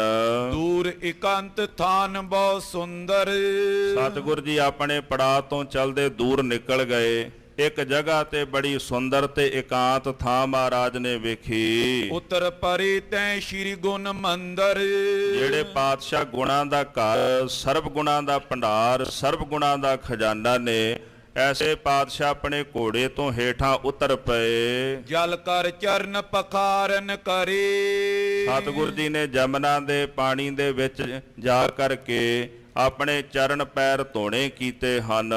ਹੱਥ ਜੋਰ ਤੈ ਸਿੱਖਨ ਬੂਝੇ, ਜਦੋਂ 5 ਇਸ਼ਨਾਨਾਂ ਕਰ ਹਟੇ ਤੇ ਦੋਨੇ ਹੱਥ ਜੋੜ ਕੇ ਸਿੱਖਾਂ ਨੇ ਮਹਾਰਾਜ ਜੀ ਕੋਲੋਂ ਪੁੱਛਿਆ, ਸ਼ਾਹ ਸੰਗ ਕਿਮ ਬਾਕ ਅਰੂਜੇ। ਸਤਿਗੁਰੂ ਸੱਚੇ ਪਾਤਸ਼ਾਹ ਮਹਾਰਾਜ ਜੀ ਬਾਦਸ਼ਾਹ ਨਾਲ ਆਪ ਜੀ ਬਚਨ ਬਿਲਾਸ ਕਰ ਰਹੇ ਸੀ। ਮੁਲਾਕਾਤ ਕੈਸੇ ਕਰ ਭਈ, ਬਾਦਸ਼ਾਹ ਨਾਲ ਆਪ ਜੀ ਦੀ ਕੈਸੀ ਮੁਲਾਕਾਤ ਹੋਈ ਹੈ। ਪੂਰਬ ਆਏ ਕੀਨ ਅਬ ਨਹੀਂ, ਕਿਉਂਕਿ ਪਹਿਲੀ ਵੇਰੀ ਮਹਾਰਾਜ ਆ ਕੇ ਆਪ ਜੀ ਨੇ ਬਾਦਸ਼ਾਹ ਨਾਲ ਮੁਲਾਕਾਤ ਕੀਤੀ ਹੈ। ਰਹੇ ਪ੍ਰਸੰਨ ਕਿਨੈ ਦਿਸ਼ ਦੋ, ਦੋਨੇ ਦਿਸ਼ਾਵਾਂ ਤੋਂ ਪ੍ਰਸੰਨਤਾ ਰਹੀ ਹੈ। ਕਿਤੇ ਕੋਈ ਬੇਰਸੀ ਤਾਂ ਨਹੀਂ ਹੋ ਗਈ, ਕਿਤੇ ਕੋਈ ਨਾਰਾਜ਼ਗੀ ਵਾਲਾ ਪੱਖ ਤਾਂ ਨਹੀਂ ਸਾਹਮਣੇ ਆਇਆ। ਕਿਉਂਕਿ ਗੁਰਸਿੱਖ ਵੀ ਜਾਣਦੇ ਸਨ ਕਿ 5ਵੇਂ ਪਾਤਸ਼ਾਹ ਦੀ ਸ਼ਹਾਦਤ ਹੋਈ ਵੀ ਕੋਈ ਇਦਾਂ ਦਾ ਪੱਖ ਨਾ ਹੋਵੇ ਕਿਤੇ ਦੋਹਾਂ ਧਿਰਾਂ ਦੇ ਵਿੱਚ ਬੇਰਸੀ ਨਾ ਕਿਤੇ ਹੋ ਗਈ ਹੋਵੇ। ਤਾਂ ਕਹਿੰਦੇ ਪਾਤਸ਼ਾਹ ਕਿਰਪਾ ਕਰਕੇ ਦੱਸੋ ਵੀ ਦੋਹੇ ਦਿਸ਼ਾਵਾਂ ਦੇ ਵਿੱਚ ਆਪਸੀ ਖੁਸ਼ੀ ਰਹੀ ਹੈ। ਚਾਰੀ ਕਰਤ ਰਿਓ 60 ਜੋ, ਸਤਿਗੁਰ ਜੀ ਉਹ ਜਿਹੜਾ ਚੁਗਲਖੋਰ ਚੰਦੂ ਨੇਤਾ ਪ੍ਰਤੀ ਸਤਿਗੁਰੂ 5ਵੇਂ ਪਾਤਸ਼ਾਹ ਜੀ ਦੀ ਚੁਗਲੀ ਕਰਦਾ ਰਿਹਾ ਬਾਦਸ਼ਾਹ ਕੋਲ, ਉਹਨੇ ਬਾਦਸ਼ਾਹ ਦੇ ਕੰਨ ਭਰੇ ਨੇ ਤੇ ਕਿਤੇ ਇਹ ਨਾ ਹੋਵੇ ਵੀ ਬਾਦਸ਼ਾਹ ਦੇ ਮਨ ਵਿੱਚ ਆਪ ਜੀ ਦੇ ਪ੍ਰਤੀ ਕੋਈ ਛਲ ਨਾ ਹੋਵੇ। ਨਿਜ ਪ੍ਰਿਯ ਜਾਨ ਦਾਸ ਸਿੱਖ ਸਾਰੇ, ਸਤਿਗੁਰਾਂ ਨੇ ਆਪਣੇ ਦਾਸਾਂ ਪਿਆਰਿਆਂ ਨੂੰ ਆਪਣਾ ਪਿਆਰਾ ਸਿੱਖ ਜਾਣ ਕਰਕੇ ਮਿਲੀ ਜਥਾ ਸੋ ਪ੍ਰਸੰਗੀ ਉਚਾਰੇ। ਜਿਵੇਂ ਬਾਦਸ਼ਾਹ ਨੂੰ ਮਹਾਰਾਜ ਜੀ ਮਿਲੇ, ਜਿਸ ਤਰ੍ਹਾਂ ਚਰਚਾ ਹੋਈ, ਉਹ ਸਾਰਾ ਪ੍ਰਸੰਗ ਸਾਹਿਬ ਜੀ ਨੇ ਸੁਣਾ ਦਿੱਤਾ। ਨਹੀਂ ਸ਼ਾਹ ਕੇ ਹਿਰਦੇ ਖੁਟਾਈ, ਬਾਦਸ਼ਾਹ ਕਹਿੰਦੇ ਬਾਦਸ਼ਾਹ ਦੇ ਮਨ ਦੇ ਵਿੱਚ ਕੋਈ ਵੀ ਖੁਟਿਆਈ ਨਹੀਂ ਹੈ। ਸਾਦਰ ਮਧੁਰੀ ਗਿਰਾ ਅਲਾਈ, ਬਾਦਸ਼ਾਹ ਨੇ ਤੇ ਬੜੇ ਅਦਬ ਸਤਕਾਰ ਦੇ ਨਾਲ ਮਿੱਠੇ ਬਚਨ ਸਾਡੇ ਨਾਲ ਕੀਤੇ, ਮਿੱਠੇ ਬੋਲ ਉਹਨੇ ਬੋਲੇ ਹਨ। ਹਿੰਦੂ ਤੁਰਕ ਬਾਦ ਕੀ ਗਾਥਾ, ਸਭ ਤੋਂ ਪਹਿਲਾਂ ਉਹਨੇ ਸਾਡੇ ਨਾਲ ਹਿੰਦੂ ਤੇ ਤੁਰਕਾਂ ਦੇ ਝਗੜੇ ਦੀ ਗੱਲ ਕੀਤੀ ਹੈ। ਬੂਝਤ ਰਿਓ ਹਮਾਰੇ ਸਾਥਾ, ਇਹ ਸਾਡੇ ਕੋਲੋਂ ਇਸ ਬਾਰੇ ਹੀ ਪੁੱਛਦਾ ਰਿਹਾ ਵੀ ਕੌਣ ਵੱਡਾ, ਹਿੰਦੂ ਵੱਡਾ ਕਿ ਤੁਰਕ ਵੱਡਾ, ਕਿਹਦਾ ਧਰਮ ਵੱਡਾ ਹੈ। ਇਸ ਬਾਬਤ ਹੀ ਉਹ ਸਾਨੂੰ ਸਵਾਲ ਕਰਦਾ ਰਿਹਾ ਹੈ। ਜਿਮ ਸੰਸੇ ਕੀ ਨੋਅਮ ਆਗੇ, ਜਿਸ ਤਰ੍ਹਾਂ ਬਾਦਸ਼ਾਹ ਨੇ ਸਾਡੇ ਸਨਮੁਖ ਸੰਸਾ ਕੀਤਾ ਹੈ, ਉੱਤਰ ਪਾਏ ਕਰਿਓ ਅਨੁਰਾਗੇ। ਸਾਡੇ ਪਾਸੋਂ ਜਵਾਬ ਦੀ ਪ੍ਰਾਪਤੀ ਕਰਕੇ ਬਾਦਸ਼ਾਹ ਦਾ ਮਨ ਸਾਡਾ ਪ੍ਰੇਮੀ ਹੋ ਗਿਆ। ਸੁਨ ਸਿੱਖਨ ਹਿਤਕਾਰੀ ਸ਼ਾਹੂ, ਸਤਿਗੁਰੂ ਸੱਚੇ ਪਾਤਸ਼ਾਹ ਜੀ ਮਹਾਰਾਜ ਦੇ ਬਚਨ ਸੁਣ ਕਰਕੇ ਸਿੱਖਾਂ ਨੇ ਮਨ ਵਿੱਚ ਵਿਚਾਰ ਕੀਤੀ ਵੀ ਇਹ ਬਾਦਸ਼ਾਹ ਜਿਹੜਾ ਹਿਤਕਾਰੀ ਹੈ ਸਤਿਗੁਰੂ ਜੀ ਦਾ। ਹੱਥ ਜੋਰ ਪੁਨ ਕੈ ਗੁਰ ਪਾਉ, ਦੋਨੇ ਹੱਥ ਬੰਨ ਕੇ ਸਿੱਖਾਂ ਨੇ ਫੇਰ ਗੁਰਦੇਵ ਦੇ ਚਰਨਾਂ ਕਬਲਾਂ ਵਿੱਚ ਬੇਨਤੀ ਕੀਤੀ। ਪਾਪੀ ਕਰ ਕੋ ਪਾਪ ਮਹਾਨਾ, ਮਹਾਰਾਜ ਜੀ ਜਿਹੜਾ ਚੰਦੂ ਪਾਪੀ ਹੈ, ਇਹਨੇ ਬੜਾ ਵੱਡਾ ਪਾਪ ਕੀਤਾ ਹੈ, ਬੜਾ ਵੱਡਾ ਅਪਰਾਧ ਕੀਤਾ ਹੈ। ਰਾਖਿਓ ਗੋਪ ਨਹੀਂ ਇਨ ਜਾਨਾ, ਹੈਰਾਨਗੀ ਵਾਲੀ ਗੱਲ ਹੈ ਕਿ ਬਾਦਸ਼ਾਹ ਦੀ ਨੱਕ ਹੇਠਾਂ ਚੰਦੂ ਨੇ ਏਡਾ ਵੱਡਾ ਪਾਪ ਕਰ ਦਿੱਤਾ, ਪਰ ਬਾਦਸ਼ਾਹ ਨੂੰ ਪਤਾ ਨਹੀਂ ਲੱਗਣ ਦਿੱਤਾ। ਉਹਨੇ ਸਾਰੀ ਗੱਲ ਗੁਪਤ ਰੱਖੀ ਹੈ। ਔਰ ਸਮੇਂ ਦਾ ਬਾਦਸ਼ਾਹ ਜਿਹੜਾ, ਉਹਨੂੰ ਇੰਨੀ ਗੱਲ ਦਾ ਪਤਾ ਨਹੀਂ ਲੱਗਿਆ ਵੀ ਉਹਦੇ ਰਾਜ ਵਿੱਚ ਉਹਦੇ ਹੁਕਮ ਦੇ ਹੇਠਾਂ ਕੀ ਕੁਝ ਹੋ ਰਿਹਾ ਹੈ। ਸੋ ਵਿਦਤਾਵ ਬਦਲਾ ਲੀਜੈ, ਸਿੱਖ ਕਹਿੰਦੇ ਮਹਾਰਾਜ ਸਾਡੀ ਭਾਵਨਾ ਹੈ ਕਿ ਇਸ ਗੱਲ ਨੂੰ ਆਪ ਜੀ ਪ੍ਰਗਟ ਕਰ ਦਿਓ ਤਾਂ ਕਿ ਸਾਰਿਆਂ ਨੂੰ ਪਤਾ ਲੱਗ ਜਾਏ ਵੀ ਚੰਦੂ ਨੇ ਕਿਤਨਾ ਵੱਡਾ ਅਪਰਾਧ ਕੀਤਾ ਹੈ, ਔਰ ਉਹਦੇ ਕੀਤੇ ਹੋਏ ਅਪਰਾਧ ਦੀ ਉਹਨੂੰ ਸਜ਼ਾ ਦੇ ਕੇ ਉਹਦੇ ਪਾਸੋਂ ਬਦਲਾ ਲੈਣਾ ਕਰੋ। ਜਸ ਕੀ ਨਸ ਤਸ ਫਲ ਕੋ ਦੀਜੈ, ਉਹਨੇ ਜਿਸ ਤਰ੍ਹਾਂ ਦਾ ਇਹ ਕੁਕਰਮ ਕੀਤਾ ਹੈ ਉਦਾਂ ਦਾ ਉਹਨੂੰ ਫਲ ਵੀ ਆਪ ਦੇਣਾ ਕਰੋ। ਸੁਨ ਸਤਿਗੁਰ ਬੋਲੇ ਸਿੱਖ ਭਾਵਤ, ਸਤਿਗੁਰੂ ਗੁਰੂ ਹਰਗੋਬਿੰਦ ਸਾਹਿਬ ਸੱਚੇ ਪਾਤਸ਼ਾਹ ਨੇ ਸਿੱਖਾਂ ਦੇ ਭਾਉਂਦੇ ਬਚਨ ਕੀਤੇ ਹਨ। ਗੁਰ ਪਿਤ ਪਲਟਾਲੇ ਨ ਜਾਵਤ, ਪਾਤਸ਼ਾਹ ਕਹਿੰਦੇ ਜਿੰਨੀ ਦੇਰ ਤੱਕ ਗੁਰੂ ਪਿਤਾ ਧੰਨ ਗੁਰੂ ਅਰਜਨ ਦੇਵ ਸਾਹਿਬ ਸੱਚੇ ਪਾਤਸ਼ਾਹ ਜੀ ਦੀ ਸ਼ਹਾਦਤ ਦਾ ਬਦਲਾ ਇਹਦੇ ਕੋਲੋਂ ਅਸੀਂ ਨਹੀਂ ਲੈਂਦੇ, ਤਾਵਤ ਸੁਖ ਸਿਉ ਨੀਂਦ ਨਾ ਆਵੇ। ਓਨੀ ਦੇਰ ਤੱਕ ਸਾਨੂੰ ਸੁਖ ਦੀ ਨੀਂਦ ਨਹੀਂ ਆਉਂਦੀ, ਖਾਨ ਪਾਨ ਰੁਚ ਤੇ ਨਹਿ ਪਾਵੇ। ਤੇ ਨਾ ਹੀ ਸਾਨੂੰ ਭੋਜਨ ਪਾਣੀ ਚੰਗਾ ਲੱਗਦਾ, ਪ੍ਰਸ਼ਾਦਾ ਪਾਣੀ ਵੀ ਸਾਨੂੰ ਭਾਵਦਾ ਨਹੀਂ। ਅਸਾਂ ਉਡੀਕ ਕਰਦੇ ਆ ਵੀ ਕਦੋਂ ਸਮਾਂ ਆਵੇ ਜਦੋਂ ਚੰਦੂ ਪਾਪੀ ਨੂੰ ਸਜ਼ਾ ਦਿੱਤੀ ਜਾਵੇ। ਕੀਤਕ ਦਿਨ ਮੈਂ ਗੈ ਕਰ ਤਾਈ, ਸਿੱਖਾਂ ਨੂੰ ਪਾਤਸ਼ਾਹ ਕਹਿੰਦੇ ਕੁਝ ਕੁ ਦਿਨਾਂ ਦੇ ਵਿੱਚ ਚੰਦੂ ਨੂੰ ਆਪਾਂ ਪਕੜ ਕਰਕੇ ਹਤੋਂ ਕੁਮੋਤ ਤਜੋ ਕੇ ਮਨਾਈ, ਉਹਨੂੰ ਕਮੌਤ ਮਾੜੀ ਮੌਤ ਮਾਰਾਂਗੇ। ਉਹਨੇ ਜਿਹੜਾ ਕੁਕਰਮ ਕੀਤਾ ਹੈ ਉਹਦਾ ਫਲ ਜ਼ਰੂਰ ਦੇਾਂਗੇ, ਇਹਨੂੰ ਆਪਾਂ ਛੱਡਣਾ ਨਹੀਂ ਹੈ। ਪੂਰੀ ਕਰੇ ਸ਼ਪਤ ਏਕਈ, ਅਸੀਂ ਜਿਹੜੀ ਸ਼ਪਤ ਲਈ ਹੋਈ ਹੈ ਇੱਥੇ ਦਿੱਲੀ ਦੇ ਵਿੱਚ ਚੰਦੂ ਨੂੰ ਪਕੜ ਕੇ ਆਪਣੀ ਸ਼ਪਤ ਪੂਰੀ ਕਰਾਂਗੇ। ਗੁਰ ਦੋਖੀ ਉਬਰੇ ਅਬ ਨਹੀਂ, ਹੁਣ ਜਿਹੜਾ ਗੁਰੂ ਦੋਖੀ ਹੈ ਉਹ ਨਹੀਂ ਬਚ ਸਕਦਾ। ਹੁਣ ਕੋਈ ਆਖੇ ਵੀ ਇਹ ਕੋਈ ਬਚਨ ਈਰਖਾ ਵਿੱਚ ਨਿਕਲੇ ਨੇ, ਐਸਾ ਨਹੀਂ। ਇਹ ਸਿਧਾਂਤ ਹੀ ਰਿਹਾ ਕਿ ਜਦੋਂ ਵੀ ਕਿਸੇ ਨੇ ਵੱਡੇ ਸਤਿਗੁਰਾਂ ਦੇ ਨਾਲ ਕੋਈ ਮਾੜਾ ਕਰਮ ਕੀਤਾ ਹੈ, ਜਿਵੇਂ ਚੰਦੂ ਨੇ ਮਾੜਾ ਕਰਮ ਕੀਤਾ, ਪੰਜਵੇਂ ਪਾਤਸ਼ਾਹ ਨੂੰ ਸ਼ਹੀਦ ਕੀਤਾ। ਹਰ ਸਾਧ ਸੰਗਤ ਜੀ ਜਿਵੇਂ ਭਾਈ ਸੱਤੇ ਬਲਵੰਡੇ ਨੇ ਨਿੰਦਿਆ ਕੀਤੀ ਮਹਾਰਾਜ ਦੀ, ਗੁਰੂ ਨਾਨਕ ਸਾਹਿਬ ਦੀ, ਉਹ ਚੀਜ਼ ਮਹਾਰਾਜ ਜੀ ਸਹਿ ਨਾ ਸਕੇ। ਵੱਡੇ ਪਾਤਸ਼ਾਹ ਦੀ ਨਿੰਦਿਆ ਕਰਨ ਵਾਲਾ ਮਹਾਰਾਜ ਨੇ ਬਖਸ਼ਿਆ ਨਹੀਂ। ਦੀਵਾਨ ਚੰਦੂ ਗੁਰੂ ਅਰਜਨ ਦੇਵ ਸਾਹਿਬ ਦੀ ਚੁਗਲੀ ਕਰਦਾ ਰਿਹਾ। ਜੇ ਸਤਿਗੁਰਾਂ ਨੂੰ ਕੁਝ ਕਹਿੰਦਾ ਤੇ ਉਹ ਤਾਂ ਭਾਵੇਂ ਬਰਦਾਸ਼ਤ ਕਰ ਲੈਂਦੇ ਛੇਵੇਂ ਪਾਤਸ਼ਾਹ, ਪਰ ਜੋ ਪੰਜਵੇਂ ਪਾਤਸ਼ਾਹ ਨਾਲ ਕੀਤਾ ਮਹਾਰਾਜ ਜੀ ਕਹਿੰਦੇ ਇਹ ਬਰਦਾਸ਼ਤ ਦੇ ਕਾਬਿਲ ਨਹੀਂ ਹੈ। ਤੇ ਜੇ ਅੱਜ ਅਸੀਂ ਚੁੱਪ ਕਰਕੇ ਬਹਿ ਗਏ, ਕੱਲ ਨੂੰ ਇਹ ਸਾਨੂੰ ਆਪਣੇ ਪੈ ਹੇਠਾਂ ਹੋਰ ਜ਼ਿਆਦਾ ਲੈਣਗੇ ਵੀ ਇਹ ਚੁੱਪ ਕਰਕੇ ਬਹਿ ਗਏ ਨੇ। ਇਹ ਸੁਭਾਵਿਕ ਹੈ ਵੀ ਹੁਕਮਰਾਨ ਜਦੋਂ ਕੋਈ ਆਪਣੇ ਹੁਕਮ ਦੇ ਅੰਦਰ ਇਦਾਂ ਦਾ ਕੁਕਰਮ ਕਰਦਾ ਹੈ, ਉਹ ਪਹਿਲਾਂ ਉਡੀਕ ਕਰਦਾ ਹੈ, ਉਹ ਵੇਖਦਾ ਵੀ ਇਹਨਾਂ ਦੇ ਅੰਦਰ ਕਿੰਨੀ ਕੁ ਤਾਕਤ ਹੈ, ਵੀ ਇਹ ਕੁਝ ਕਰਦੇ ਨੇ ਜਾਂ ਚੁੱਪ ਕਰਕੇ ਬਹਿੰਦੇ ਨੇ। ਜਿਵੇਂ ਮਹਾਰਾਜਾ ਰਣਜੀਤ ਸਿੰਘ ਜੀ ਨੇ ਜਦੋਂ ਰਾਜ ਕੀਤਾ ਨਾ ਜੀ, ਰਾਜ ਕਰਨ ਤੋਂ ਬਾਅਦ 10 ਸਾਲ ਤਾਂ ਮੜੀ ਰਾਜ ਕਰਦੀ ਰਹੀ ਮਹਾਰਾਜਾ ਰਣਜੀਤ ਸਿੰਘ ਦੀ। ਅੰਗਰੇਜ਼ ਨੇ ਮਹਾਰਾਜਾ ਰਣਜੀਤ ਸਿੰਘ ਦੇ ਜਾਣ ਤੋਂ ਬਾਅਦ ਕੁਝ ਨਹੀਂ ਕੀਤਾ, ਉਡੀਕ ਕਰਦੇ ਰਹੇ। ਉਹ ਵੇਖਦੇ ਰਹੇ ਵੀ ਸਿੱਖ ਕਿਵੇਂ ਖੜੇ ਹੁੰਦੇ ਨੇ, ਕਿਵੇਂ ਅੱਗੇ ਵੱਧਦੇ ਨੇ। ਪਰ ਜਦੋਂ ਕੋਈ ਕੌਮ ਲੀਡਰਲੈਸ ਹੋ ਜਾਏ, ਕੌਮ ਦੇ ਕੋਲ ਕੋਈ ਆਗੂ ਨਾ ਹੋਵੇ, ਤੇ ਉਹ ਕੌਮ ਕਰ ਵੀ ਕੀ ਸਕਦੀ ਆ। ਇਸ ਵਾਸਤੇ ਇਹ ਕੁਦਰਤੀ ਗੱਲ ਹੈ ਵੀ ਉਸ ਸਮੇਂ ਦੇ ਜਿਹੜੇ ਹੁਕਮਰਾਨ ਨੇ ਉਹ ਵੀ ਵੇਖਦੇ ਨੇ ਵੀ ਜੇ ਇਹਨਾਂ ਨਾਲ ਇਦਾਂ ਵਧੀਕੀ ਹੋਈ ਹੈ ਵੀ ਇਹਨਾਂ ਅੰਦਰ ਕਿੰਨੀ ਕੁ ਕ੍ਰਾਂਤੀ ਪੈਦਾ ਹੁੰਦੀ ਹੈ। ਤਾਂ ਗੁਰੂ ਹਰਗੋਬਿੰਦ ਸਾਹਿਬ ਦਾ ਪ੍ਰਭਾਵ ਵੇਖ ਕੇ ਜਹਾਂਗੀਰ ਵੀ ਠਲ ਗਿਆ ਕੁਝ ਸਮੇਂ ਵਾਸਤੇ ਵੀ ਇਹਨਾਂ ਨਾਲ ਮੱਥਾ ਨਹੀਂ ਲਾਣਾ ਚਾਹੀਦਾ। ਇਸ ਵਾਸਤੇ ਉਹਨੇ ਦੀਵਾਨ ਚੰਦੂ ਨੂੰ ਮੂਹਰੇ ਰੱਖ ਕੇ ਸਾਰਾ ਇਲਜ਼ਾਮ ਉਹਦੇ ਸਿਰ ਤੇ ਜਿਹੜਾ ਸੀ ਉਹ ਮੜ ਦਿੱਤਾ। ਖੈਰ ਗੁਰੂ ਅਰਜਨ ਦੇਵ ਸਾਹਿਬ ਜੀ ਮਹਾਰਾਜ ਜੀ ਦੀ ਜਿਹੜੀ ਸ਼ਹਾਦਤ ਹੈ, ਗੁਰੂ ਹਰਗੋਬਿੰਦ ਸਾਹਿਬ ਸੱਚੇ ਪਾਤਸ਼ਾਹ ਜੀ ਉਹਦਾ ਬਦਲਾ ਦੀਵਾਨ ਚੰਦੂ ਕੋਲੋਂ ਲੈਣਾ ਚਾਹੁੰਦੇ ਨੇ। ਉਹਦੇ ਕੀਤੇ ਹੋਏ ਕੁਕਰਮ ਦਾ ਉਹਨੂੰ ਫਲ ਦੇਣਾ ਚਾਹੁੰਦੇ ਹਨ। ਇਸ ਪ੍ਰਕਾਰ ਕਰ ਬਚਨ ਬਿਲਾਸ, ਇਸ ਪ੍ਰਕਾਰ ਸਤਿਗੁਰੂ ਮਹਾਰਾਜ ਨੇ ਬਚਨ ਬਿਲਾਸ ਕੀਤੇ ਸਿੱਖਾਂ ਦੇ ਨਾਲ। ਚਾਹੇ ਦੁਸ਼ਟ ਕੋ ਕਰਬੋ ਨਾਸ਼, ਹੁਣ ਉਸ ਦੁਸ਼ਟ ਪਾਪੀ ਦਾ ਸਤਿਗੁਰ ਜੀ ਵਿਨਾਸ਼ ਕਰਨਾ ਚਾਹੁੰਦੇ ਹਨ। ਚੜ ਤੁਰੰਗ ਪਰ ਡੇਰੇ ਆਏ, ਘੋੜੇ ਉੱਪਰ ਸਵਾਰ ਹੋ ਕੇ ਸਤਿਗੁਰ ਜੀ ਆਪਣੇ ਡੇਰੇ ਵਿਖੇ ਵਾਪਸ ਆ ਗਏ ਹਨ। ਖਾਨ ਪਾਨ ਕਰ ਨਿਸਾ ਬਿਤਾਏ, ਲੰਗਰ ਪਾਣੀ ਛਕ ਕੇ ਸਤਿਗੁਰਾਂ ਨੇ ਰਾਤ ਬਤੀਤ ਕੀਤੀ ਹੈ। ਬੌਰ ਸ਼ਾਹ ਜਬ ਯਾਦ ਕਰੰਤਾ, ਉਸ ਤੋਂ ਬਾਅਦ ਜਦੋਂ ਵੀ ਜਹਾਂਗੀਰ ਸਤਿਗੁਰ ਜੀ ਨੂੰ ਯਾਦ ਕਰਦਾ ਹੈ, ਟਿਗਹਕਾਰ ਗੁਰ ਦਰਸ ਲਹੰਤਾ, ਸਤਿਗੁਰਾਂ ਨੂੰ ਆਪਣੇ ਕੋਲ ਬੁਲਾ ਕੇ ਗੁਰਦੇਵ ਦੇ ਦਰਸ਼ਨ ਪਰਸਦਾ ਹੈ। ਚੜ ਸ਼ਿਕਾਰ ਕੋ ਵੈਰ ਸਿਧਾਵੇਂ, ਜਦੋਂ ਵੀ ਸ਼ਿਕਾਰ ਖੇਡਣ ਵਾਸਤੇ ਚੜ ਕੇ ਘੋੜੇ ਤੇ ਸਵਾਰ ਹੋ ਕੇ ਬਾਹਰ ਨੂੰ ਜਾਂਦੇ ਹਨ। ਵੱਡੀ ਝੀਲ ਫਿਰ ਬਾਹਰ ਆਵੇਂ, ਬਾਹਰ ਸੰਘਣੇ ਜੰਗਲਾਂ ਦੇ ਵਿੱਚ ਫਿਰ ਕਰਕੇ ਵਾਪਸ ਆਉਂਦੇ, ਸ਼ਿਕਾਰ ਖੇਡ ਕੇ ਆਉਂਦੇ ਹਨ।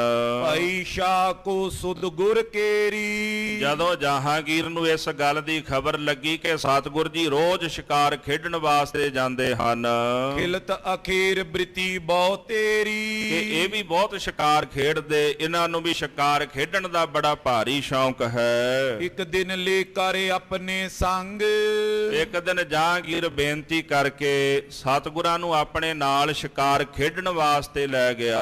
ਗਏ ਸ਼ਿਕਾਰ ਅਰੂੜ ਤੁਰੰਗ, ਸਤਿਗੁਰ ਜੀ ਆਪਣੇ ਬਲਈ ਘੋੜੇ ਉੱਪਰ ਸਵਾਰ ਹੋ ਕਰਕੇ ਜਹਾਂਗੀਰ ਦੇ ਨਾਲ ਗਏ। ਮੀਰ ਸ਼ਿਕਾਰਨ ਸ਼ਿਕਰੇ ਲੀਨ, ਜਿਹੜੇ ਮੀਰ ਸ਼ਿਕਾਰ ਸਨ, ਸ਼ਿਕਾਰ ਮਹਿਕਮੇ ਦਾ ਜਿਹੜਾ ਮੁਖੀ ਅਫਸਰ ਹੁੰਦਾ ਹੈ ਉਹਨੂੰ ਮੀਰ ਸ਼ਿਕਾਰ ਕਹਿੰਦੇ ਨੇ, ਉਹਨੇ ਸ਼ਿਕਰੇ ਆਪਣੇ ਨਾਲ ਲੈ ਲਏ ਹਨ।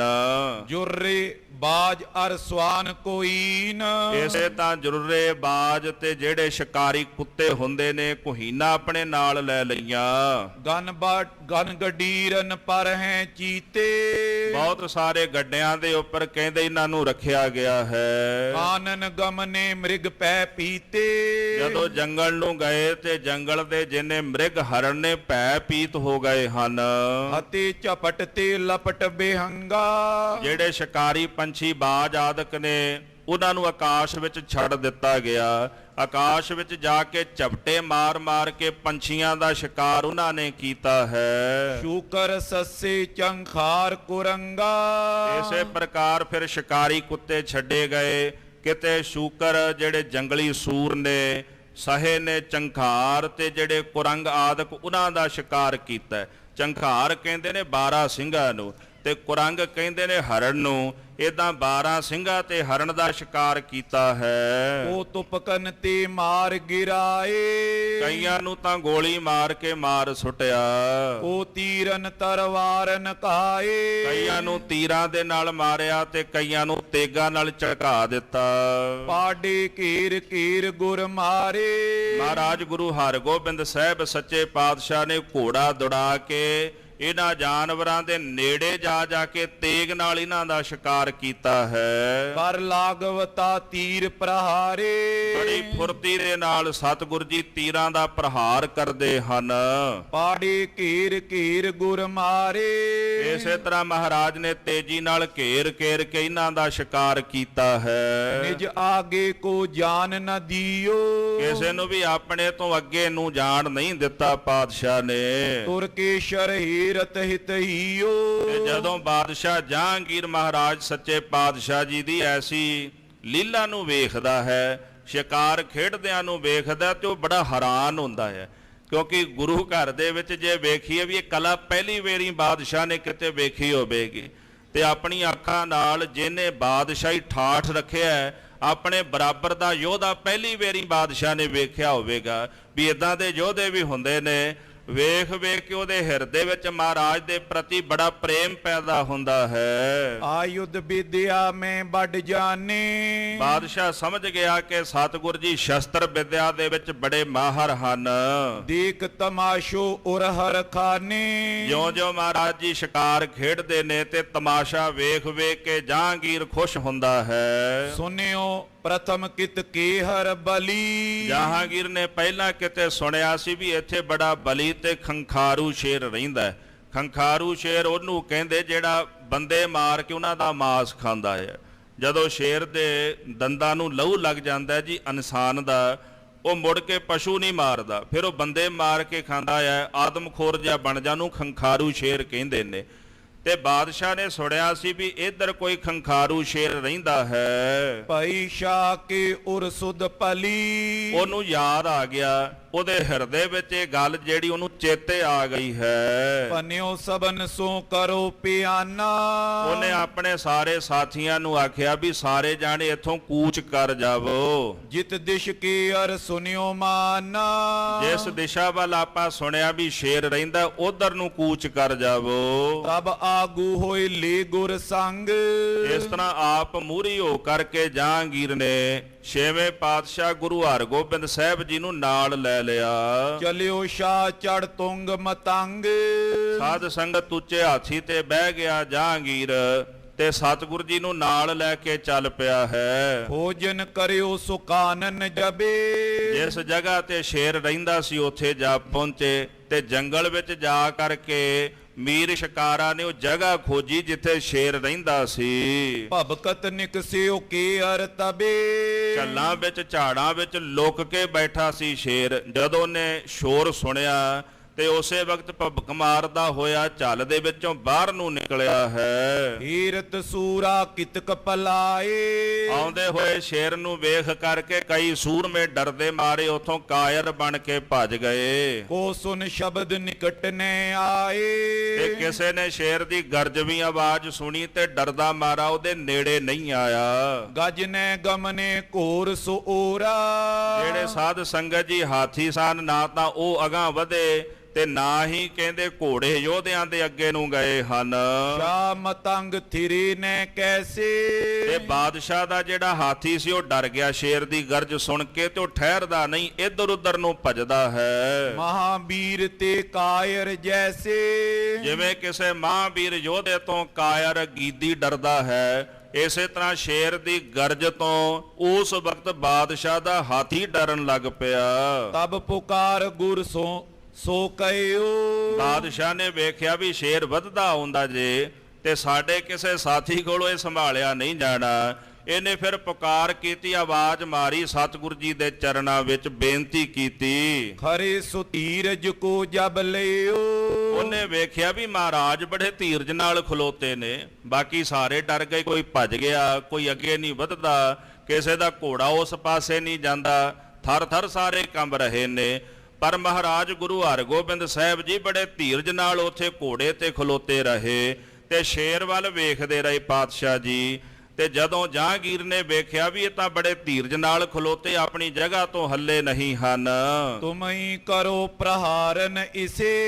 ਕਹਿਣ ਲੱਗਾ ਪਾਤਸ਼ਾਹ ਤੁਸੀਂ ਕਿਰਪਾ ਕਰਕੇ ਇਹਦੇ ਤੇ ਪ੍ਰਹਾਰ ਕਰਕੇ ਦਾ ਸ਼ਿਕਾਰ ਕਰੋ। ਜਬ ਲੋਕ ਹਾਤ ਕਰੇ ਨੈ ਕਿਸੇ।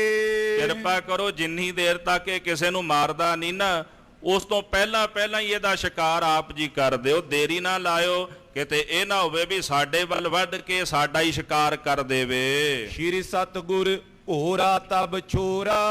ਸੁਣ ਕੇ ਮਹਾਰਾਜ ਸ੍ਰੀ ਗੁਰੂ ਹਰਗੋਬਿੰਦ ਸਾਹਿਬ ਨੇ ਆਪਣਾ ਘੋੜਾ ਛੱਡ ਦਿੱਤਾ। ਖੜਗ ਸਿਪਰ ਗੈ ਲੇ ਤਿਸ ਓਰਾ। ਇੱਕ ਹੱਥ ਦੇ ਵਿੱਚ ਵੱਡਾ ਢਾਲਾ ਮਹਾਰਾਜ ਨੇ ਗ੍ਰਹਿਣ ਕਰ ਲਿਆ ਤੇ ਦੂਜੇ ਹੱਥ ਵਿੱਚ ਆਪਣੀ ਖੜਗ ਸ਼ਮਸ਼ੀਰ ਭਗੌਤੀ ਲੈ ਲਈ ਹੈ। ਤੁਪਕ ਛੁਟਨ ਕੈ ਸ਼ਾਹ ਹਟਾਈ। ਇਧਰ ਬਾਦਸ਼ਾਹ ਦੇ ਸਿਪਾਹੀ ਗੋਲੀਆਂ ਚਲਾਉਂਦੇ ਸਨ ਤੇ ਬਾਦਸ਼ਾਹ ਨੇ ਰੋਕ ਦਿੱਤਾ, ਹੁਣ ਕਿਸੇ ਗੋਲੀ ਨਹੀਂ ਚਲਾਉਣੀ। ਪਿਕਨ ਤਮਾਸ਼ੋ ਲਗ ਸਮੁਦਾਈ। ਤੇ ਸਾਰੇ ਜਾਣੇ ਤਮਾਸ਼ਾ ਵੇਖਣ ਵਾਸਤੇ ਨੇੜੇ ਆ ਗਏ ਨੇ। ਬਹੁਤੇ ਤਮਾਸ਼ਾ ਵੀ ਨਹੀਂ ਹੁੰਦੇ ਨੇ, ਪਹਿਲਾਂ ਵੀ ਤੇ ਹੁਣ ਵੀ ਐਸਾ ਹੀ ਜਗਤ ਵਿੱਚ ਹੁੰਦਾ ਆਇਆ ਤੇ ਹੋ ਵੀ ਰਿਹਾ ਵੀ ਜਦੋਂ ਵੀ ਕੋਈ ਅਜਿਹੀ ਘਟਨਾ ਵਾਪਰਦੀ ਬਹੁਤਾਤ ਵਿੱਚ ਤਾਂ ਤਮਾਸ਼ਾ ਹੀ ਵੇਖਦੇ ਲੋਕ। ਮਹਾਰਾਜ ਗੁਰੂ ਹਰਗੋਬਿੰਦ ਸਾਹਿਬ ਸੱਚੇ ਪਾਤਸ਼ਾਹ ਅਗਾਂਹ ਨੂੰ ਵਧੇ ਨੇ ਤੇ ਇਹਦੀ ਸਾਰੀ ਜਹਾਂਗੀਰ ਦੀ ਫੌਜ ਤਮਾਸ਼ਾ ਵੇਖਣ ਵਾਸਤੇ ਨੇੜੇ ਆ ਗਈ। ਬਰਿਓ ਬਿਰੇ ਮਾਂ ਕੀ ਅਰਜਾ। ਜਿਸ ਜਗ੍ਹਾ ਤੇ ਝੱਲ ਦੇ ਵਿੱਚ ਉਹ ਸ਼ੇਰ ਵੜਿਆ ਹੋਇਆ ਸੀ, ਲਗੇ ਬਿਲੋਚਨ ਸਭ ਕੇ ਤਾਂ। ਸਾਰੇ ਜਾਣਿਆਂ ਦਾ ਧਿਆਨ ਉਸ ਪਾਸੇ ਹੀ ਲੱਗਿਆ ਹੋਇਆ ਸੀ ਵੀ ਪਤਾ ਨਹੀਂ ਕਦੋਂ ਸ਼ੇਰ ਵਿੱਚੋਂ ਬਾਹਰ ਨਿਕਲ ਆਵੇਗਾ। ਧੀਰਜ ਸਹਿਤ ਜਾਤ ਗੁਰ ਆਗੇ। ਬੜੇ ਧੀਰਜ ਦੇ ਨਾਲ ਸਤਿਗੁਰੂ ਛੇਵੇਂ ਪਾਤਸ਼ਾਹ ਗੁਰੂ ਹਰਗੋਬਿੰਦ ਸਾਹਿਬ ਜੀ ਅੱਗੇ ਜਾ ਰਹੇ ਹਨ। ਮਨੋ ਵੀਰ ਰਸ ਸੋਵਤ ਜਾਗੇ। ਕਵੀ ਜੀ ਕਹਿੰਦੇ ਇਸ ਤਰ੍ਹਾਂ ਜਾਣ ਲਓ ਕਿ ਜਿਵੇਂ ਸੁੱਤਾ ਹੋਇਆ ਵੀਰ ਰਸ ਜਾਗ ਗਿਆ ਹੋਵੇ। ਬਰਨ ਬਦਨ ਕੋ ਅਰੁਣ ਵਿਸਾਲਾ। ਸਤਿਗੁਰਾਂ ਦੇ ਮੁਖੜੇ ਦਾ ਜਿਹੜਾ ਰੰਗ ਲਾਲ ਸੁਰਖ ਹੋ ਗਿਆ ਵੀਰ ਰਸ ਦੇ ਨਾਲ, ਨੇਤਰ ਲਾਲ ਸੁਰਖ ਹੋ ਗਏ ਤੇ ਬਾਹੂ ਜਿਹੜੇ ਮਹਾਰਾਜ ਦੇ ਡੌਲੇ ਨੇ ਉਹ ਫੜਕਣ ਲੱਗ ਪਏ ਹਨ। ਗਮਨਤ ਗਏ ਖੜਗ ਅਰ ਢਾਲਾ। ਇਸ ਤਰ੍ਹਾਂ ਆਪਣੀ ਖੜਗ ਤੇ ਢਾਲ ਲੈ ਕੇ ਸਤਿਗੁਰੂ ਸੱਚੇ ਪਾਤਸ਼ਾਹ ਜੀ ਅੱਗੇ ਨੂੰ ਵਧੇ ਹਨ। ਨਿਕਟੋਏ ਕਰ ਸ਼ੇਰ ਪ੍ਰਚਾਰਿਓ। ਝੱਲ ਦੇ ਨੇੜੇ ਹੋ ਕੇ ਪਾਤਸ਼ਾਹ ਨੇ ਸ਼ੇਰ ਨੂੰ ਵੰਗਾਰਿਆ ਹੈ। ਨਿਕਸ ਵੈਰ ਅਬ ਕਿਉਂ ਥਲ ਹਾਰਿਓ। ਮਹਾਰਾਜ ਕਹਿੰਦੇ ਹੁਣ ਨਿਕਲ ਗੀਤੀਆ ਬਾਹਰ, ਹੁਣ ਆਪਣਾ ਬਲ ਕਿਉਂ ਹਾਰ ਗਿਆ ਹੈ। ਸਨਮੁਖ ਦ੍ਰਿਸ਼ਟ ਭਾਈ ਜਬ ਦੋ। ਜਦੋਂ ਮਹਾਰਾਜ ਨੇ ਲਲਕਾਰਾ ਮਾਰਿਆ ਤੇ ਸ਼ੇਰ ਝੱਲ ਵਿੱਚੋਂ ਬਾਹਰ ਨਿਕਲ ਆਇਆ ਤੇ ਕਵੀ ਜੀ ਕਹਿੰਦੇ ਮਾਨੋ ਜੈਸੇ ਦੋਵੇਂ ਸ਼ੇਰਾਂ ਦੀ ਨਿਗਾਹ ਇੱਕ ਹੋ ਗਈ। ਨਿਕਸਿਓ ਗਰਜਤ ਕੇ ਅਰਸੋ। ਗਰਜਦਾ ਹੋਇਆ ਉਹ ਬੱਬਰ ਸ਼ੇਰ ਝੱਲ ਦੇ ਵਿੱਚੋਂ ਬਾਹਰ ਨੂੰ ਨਿਕਲਿਆ ਹੈ। ਫੀਰਤ ਲਾਂਗੁਲ ਟੋਰ ਕਰਾਲਾ। ਤੇ ਆਪਣੀ ਪੂੰਛ ਜਿਹੜੀ ਆ ਨਾ ਉਹਦੀ ਟੌਰ ਫੇਰਦਾ ਆ, ਜਿਹੜਾ ਪੂੰਛ ਦਾ ਹੇਠਲਾ ਹਿੱਸਾ ਹੁੰਦਾ ਉਹਨੂੰ ਟੌਰ ਕਹਿੰਦੇ ਨੇ। ਆਪਣੀ ਪੂਛ ਨੂੰ ਫੇਰਦਾ ਹੋਇਆ ਮਹਾਰਾਜ ਵੱਲ ਵਧਿਆ ਹੈ। ਝਟਕਤ ਸਟਾ ਭੀਮ ਜਨ ਕਾਲਾ। ਤੇ ਗਰਦਨ ਦੇ ਵਿੱਚ ਕੇਸ ਹੁੰਦੇ ਨੇ, ਜਿਹੜਾ ਬੱਬਰ ਸ਼ੇਰ ਹੁੰਦਾ ਉਹਨੂੰ ਸਿੰਘ ਕਹਿੰਦੇ ਨੇ। ਬਾਕੀ ਇਹਨਾਂ ਦੀਆਂ ਕਿਸਮਾਂ ਕਈ ਤਰ੍ਹਾਂ ਦੀਆਂ ਨੇ, ਸਭ ਤੋਂ ਭਿਅੰਕਰ ਜਿਹੜਾ ਤੇ ਸਭ ਤੋਂ ਸ਼੍ਰੋਮਣੀ ਉਹ ਬੱਬਰ ਸ਼ੇਰ ਹੀ ਹੁੰਦਾ ਹੈ। ਤੇ ਗਰਦਨ ਦੇ ਵਿੱਚ ਉਹਦੇ ਜੱਤ ਹੁੰਦੀ ਹੈ ਤੇ ਪੀਲੇ ਰੰਗ ਦਾ ਹੁੰਦਾ ਹੈ। ਇਸ ਤਰ੍ਹਾਂ ਕਹਿੰਦੇ ਵੀ ਪੀਲੇ ਰੰਗ ਦਾ ਉਹ ਸ਼ੇਰ ਤੇ ਆਪਣੀ ਜਿਹੜੀ ਉਹ ਗਰਦਨ ਦੇ ਨਾਲ ਜੱਤ ਹੈ ਨਾ ਕੇਸਾਂ ਦੀ, ਉਹਨੂੰ ਸੜਕਦਾ ਹੋਇਆ ਝਟਕਦਾ ਹੋਇਆ ਮਹਾਰਾਜ ਸੱਚੇ ਪਾਤਸ਼ਾਹ ਵੱਲ ਵਧਿਆ। ਮੰਨ ਲਓ ਵੀ ਜੈਸੇ ਕਾਲੀ ਤੋਇਆ ਆਉਂਦਾ ਹੋਵੇ। ਲਾਂਬੀ ਬੇਲ ਭਿਆਨਕ ਦਾਂਤ। ਇਹਦੀ ਬੇਲ ਕਹਿੰਦੇ ਵੀ ਜਿਹੜਾ ਜਾਨਵਰ ਲੰਬਾ ਹੋਵੇ ਨਾ ਜੀ ਉਹਨੂੰ ਬੇਲ ਕਹਿੰਦੇ ਨੇ।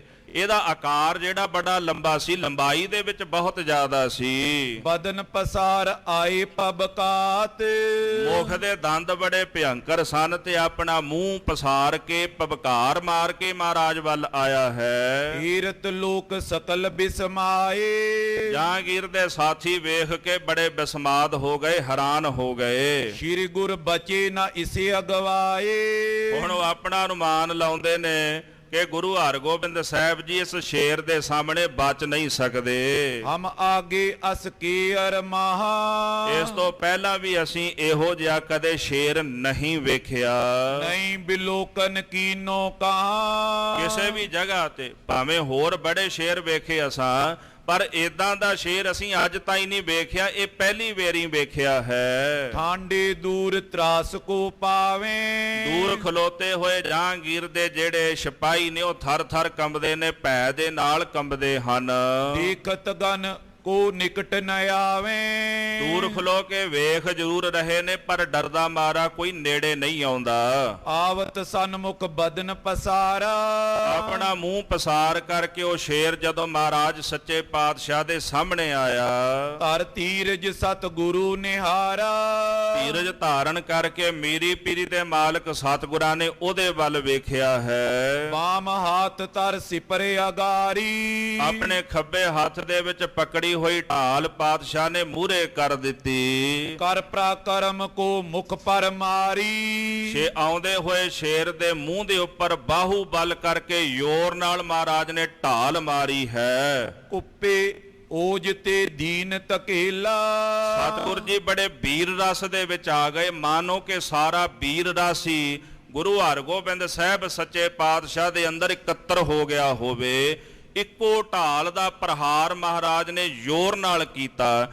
ਇਸ ਸ਼ੇਰ ਨੂੰ ਪਿਛਾਂਹ ਨੂੰ ਧੱਕ ਦਿੱਤਾ ਪਾਤਸ਼ਾਹ ਨੇ। ਆਗੇ ਹੋਏ ਪਛੇਲਾ ਮੇਲਾ, ਜਿਹੜਾ ਸ਼ੇਰ ਅੱਗੇ ਹੋਇਆ ਮਹਾਰਾਜ ਸੱਚੇ ਪਾਤਸ਼ਾਹ ਨੇ ਢਾਲ ਮਾਰ ਕੇ ਪਿਛਾਂਹ ਨੂੰ ਕਰ ਦਿੱਤਾ ਹੈ। ਚੰਦਰਹਾਸ ਚਮਕਿਓ ਕਰਦਾਏ, ਸਤਿਗੁਰ ਜੀ ਦੇ ਸੱਜੇ ਹੱਥ ਦੇ ਵਿੱਚ ਚੰਦਰਹਾਸ ਮਹਾਰਾਜ ਦੀ ਤੇਗ ਚਮਕਦੀ ਹੈ। ਗਿਰਤ ਸ਼ੇਰ ਕੇ ਉਦਰ ਲਗਾਏ, ਢਾਲ ਮਾਰੀ ਜਦੋਂ ਮਹਾਰਾਜ ਨੇ ਤੇ ਸ਼ੇਰ ਜਿਹੜਾ ਜ਼ਮੀਨ ਤੇ ਜਾ ਡਿੱਗਿਆ ਤੇ ਡਿੱਗਦੇ ਹੋਏ ਸ਼ੇਰ ਦੇ ਪੇਟ ਦੇ ਵਿੱਚ ਮਹਾਰਾਜ ਨੇ ਤੇਗ ਮਾਰੀ ਹੈ। ਬਈ ਭਗੋਤੀ ਗੁਰ ਕੇ ਕਰ ਕੀ, ਜਦੋਂ ਪਾਤਸ਼ਾਹ ਦੇ ਹੱਥ ਦੇ ਵਿੱਚੋਂ ਬਿਜਲੀ ਵਾਂਗੂ ਕੜਕਦੀ ਹੋਈ ਭਗੌਤੀ ਚੱਲੀ ਹੈ। ਕਰ ਤਕਬੀਰ ਤੁਰਤ ਦੋ ਧਰ ਕੀ, ਉਹਦੇ ਪੇਟ ਦੇ ਵਿੱਚ ਧਸਦੇ ਉਸ ਤੇਗ ਨੇ ਸ਼ੇਰ ਦੇ ਦੋ ਹਿੱਸੇ ਕਰ ਦਿੱਤੇ ਹਨ।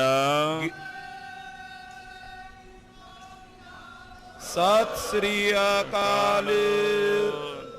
ਗਿਰਿਓ ਪ੍ਰਿਥੀ ਪਰ ਪਗ ਉਲਟਾਏ, ਦੋ ਹਿੱਸੇ ਹੋ ਗਏ ਸ਼ੇਰ ਦੇ ਤੇ ਉਲਟੇ ਪਹਿਰ ਧਰਤੀ ਦੇ ਉੱਪਰ ਜਾ ਡਿੱਗਿਆ ਹੈ। ਮਰਿਓ ਜਾਨ ਦੇਖਣ ਗਨ ਆਏ, ਜਦੋਂ ਮਰ ਗਿਆ ਤੇ ਸਾਰੇ ਜਾਣੇ ਨੇੜੇ ਆ ਗਏ ਤੇ ਵੇਖਣ ਵਾਸਤੇ ਪੁੱਜਦੇ ਨੇ ਵੀ ਦੇਖੀਏ ਤਾਂ ਸੀ ਵੀ ਸ਼ੇਰ ਦਾ ਕਿਦਾਂ ਦਾ ਹਾਲ ਹੋਇਆ ਹੈ। ਬਰਛੇ ਹਤੇ ਸ਼ਾਹ ਕੇ ਹਾਥੀ, ਹੁਣ ਬਾਦਸ਼ਾਹ ਦਾ ਹਾਥੀ ਹਿਲਦਾ ਨਹੀਂ ਤੇ ਨਾਲ ਦੇ ਜਿਹੜੇ ਮੁਹਾਵਤ ਸਾਥੀ ਆਦਿਕ ਜਿਹੜੇ ਸਨ ਬਰਛੇ ਮਾਰ ਮਾਰ ਕੇ ਜਹਾਂਗੀਰ ਦਾ ਹਾਥੀ ਉਹਨਾਂ ਨੇ ਉਸ ਪਾਸੇ ਨੂੰ ਤੋਰਿਆ ਹੈ। ਇਤ ਦਿਸ਼ ਕਰਿਓ ਯਤਨ ਕੇ ਸਾਥੀ, ਉਹਦੇ ਸਾਥੀਆਂ ਨੇ ਬੜਾ ਯਤਨ ਕੀਤਾ, ਬੜੀ ਔਖਿਆਈ ਦੇ ਨਾਲ ਉਸ ਹਾਥੀ ਨੂੰ ਤੋਰਿਆ ਹੈ। ਕੀਨ ਬਿਲੋਕਨ ਵੈ ਕਰ ਪਾਉ, ਇਸ ਤਰ੍ਹਾਂ ਨੇੜੇ ਹੋ ਕਰਕੇ ਜਦੋਂ ਬਾਦਸ਼ਾਹ ਨੇ ਸ਼ੇਰ ਨੂੰ ਵੇਖਿਆ ਹੈ, ਬਲੀ ਸ਼ੇਰ ਤੇ ਬਿਸਮਿਓ ਸ਼ਾਉ, ਇਸ ਤਰ੍ਹਾਂ ਕਹਿੰਦੇ ਸ਼ਿਕਾਰ ਕੀਤਾ ਮਹਾਰਾਜ ਗੁਰੂ ਹਰਗੋਬਿੰਦ ਸਾਹਿਬ ਨੇ ਸ਼ੇਰ ਦਾ